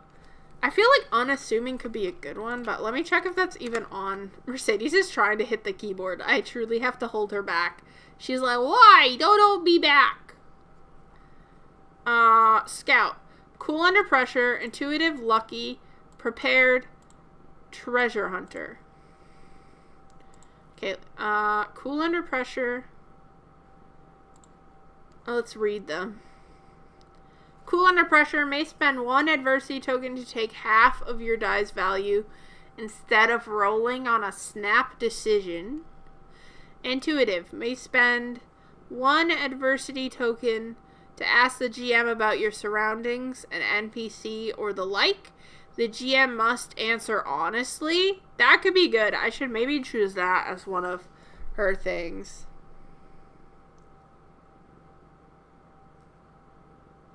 Okay, that makes sense. Yeah, okay. Then I'm going to do sales as she's skilled at that, because obviously she sells cookies, and that can be a kind of thing where if we need to sell something or, like, lie,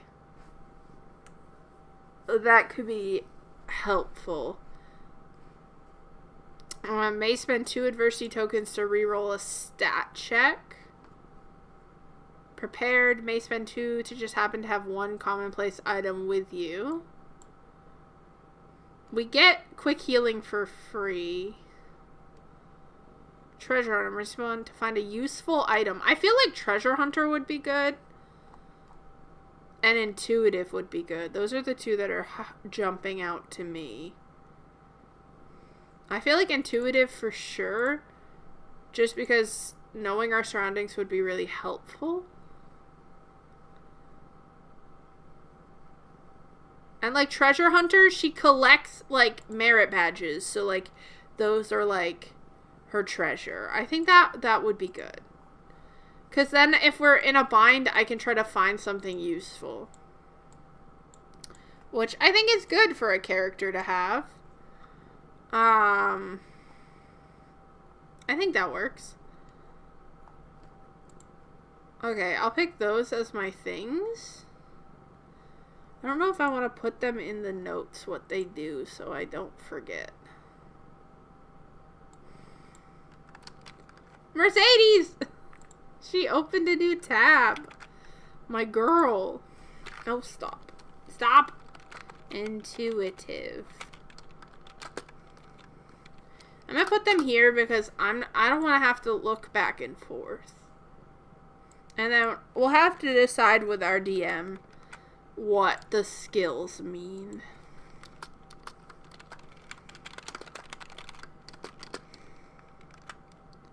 But that was dumb of me.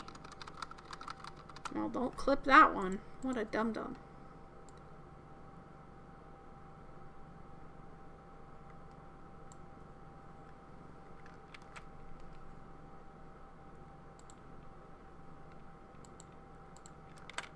May spend 1 adversity token.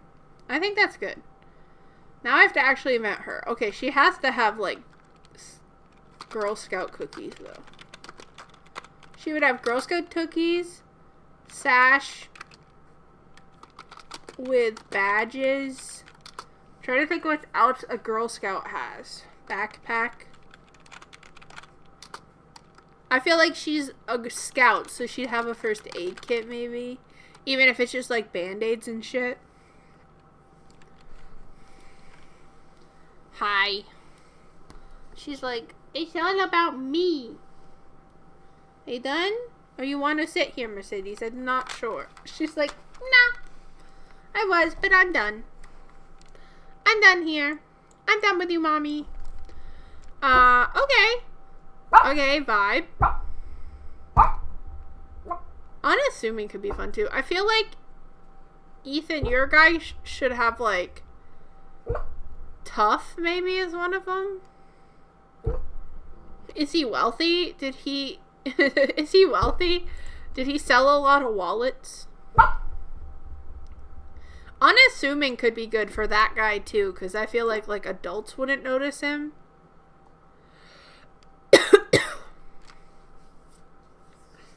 Oh my god, Ethan, your strength could be, like, crafts, because he makes all those duct tape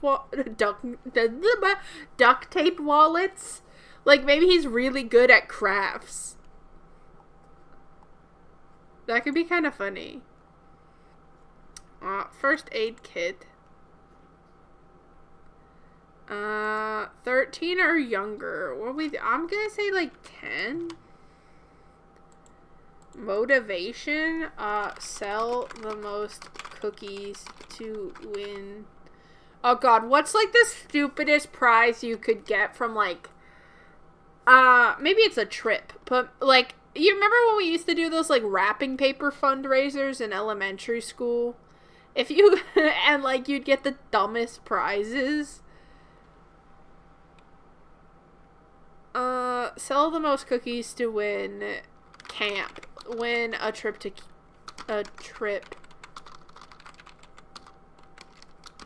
Girl Scout camp. I feel like that's a good thing she would want. And it relates to her being a Girl Scout. Oh, you have to also pick flaws. I don't know how many flaws you're supposed to pick. The flaws can be found on their sheet. You may instead choose... Remember, you start the game with 2 flaws. But it doesn't say what they do, so maybe that just goes towards your... It just goes, like, towards how you play them. Okay. Absent-minded, blunt, boastful, conceited, dogmatic, inconsiderate, patronizing, restless, superstitious, vain. Oh, I think patronizing's a good one for a Girl Scout, because they're like, I'm, like, so cool and good at what I do, and, like, actually, guys, I got a merit badge about this, and you should actually do it this way. You should actually do this. Like, patronizing is, like, early Hermione. Being like, it's Alohomora, not Alohomora. Oh, and maybe boastful goes along with that, because it's like, well, I did this, and I got this. Oh, she's annoying. She's a little bit of a Hermione. Girl Scout. Girl Scout with the drive, be the best, and sell the most.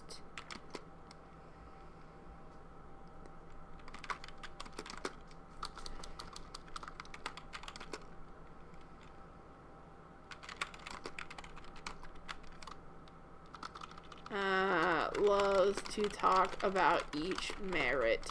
I'm gonna have to look up merit badges for Girl Scouts before we do this.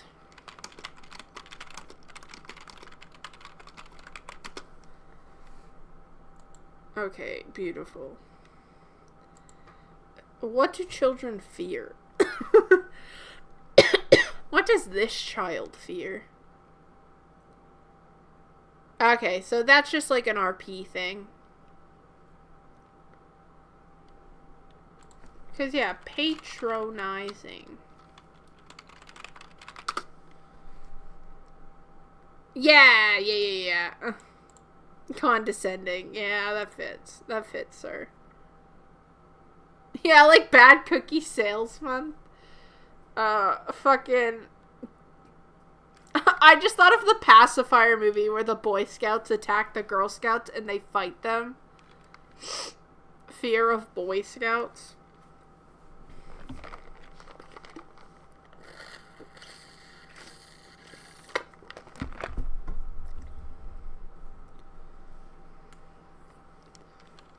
Well, that could work, because she could be like, fear of, like, Boy Scouts, because maybe her brothers in them, or, like, they're mean to the Girl Scouts.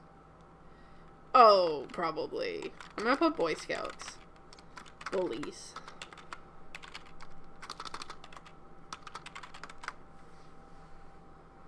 Tanya, fear of getting a B on a school assignment. But that, I think fear of, like, the other scouts, like the Boy Scout side, gives Tessa something to play with in the story. She needs a good name, though. I can't. I thought of a name, but it's mean because it's based off someone I know in real life. So we can't do that. That's mean.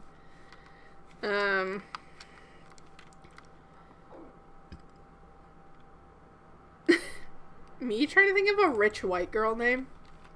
But, like, no, because she can't be rich because, like, she needs to sell the cookies to get the trip to camp. So she's not rich. This is how I spelled camp and no one caught it. Iconic.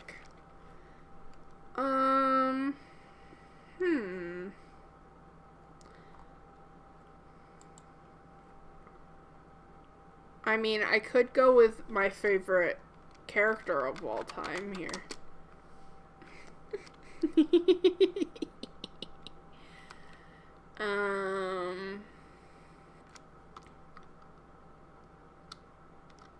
Yeah, I like to go to, like, name meaning websites.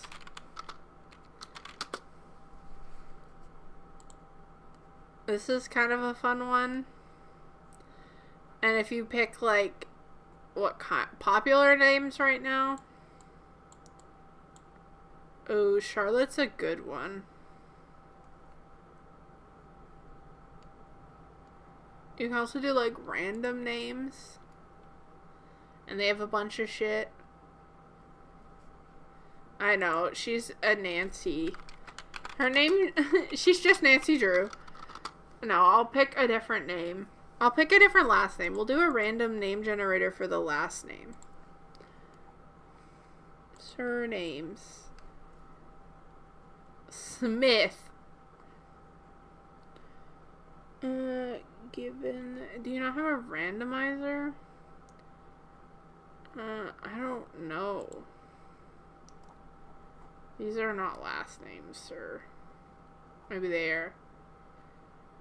Good time or lucky.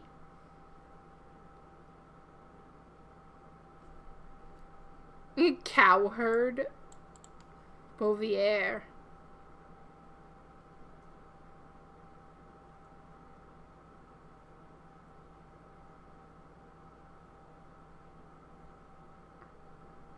Cousin. Ooh, okay, but Curie, like, she's very, like... But she's not really scientisty. Rock. Du Bois, the best... Means forest. She is a scout. Actually, yeah, I might do Du Bois. Let's do Du Bois. And all of the French people can hate me. Even though I'm French. Because I am bad at the accent. Okay, I have a character. I mean, this is already downloaded. Do I not just save it? Or do I just download it? With your changes. Downloads. Hello. Nancy DuBois character sheet. We did it. It's already 2 o'clock. That actually was my planned time to end this stream. But then I have nothing else to do with the day. But this was actually really fun. Last shot at our chair tier list, everybody. Very exciting.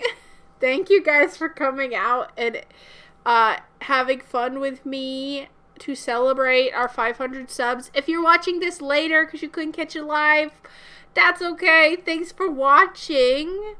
I'm starting in 2025, going to be live at this time every Friday, but maybe I'll find some times to go live a little later for people who can't do this time. It's just the one that works best for me, but I got a middle schooler getting off the bus who I watch every other Friday in about 20 minutes, and as much fun as that would be to have her walk into me talking to myself, that's also crazy. So I am going to say bye-bye to you all. I really appreciate you being here, and I hope you subscribe to the channel. You consider a membership if you would like one, and I'll see you next time. Bye.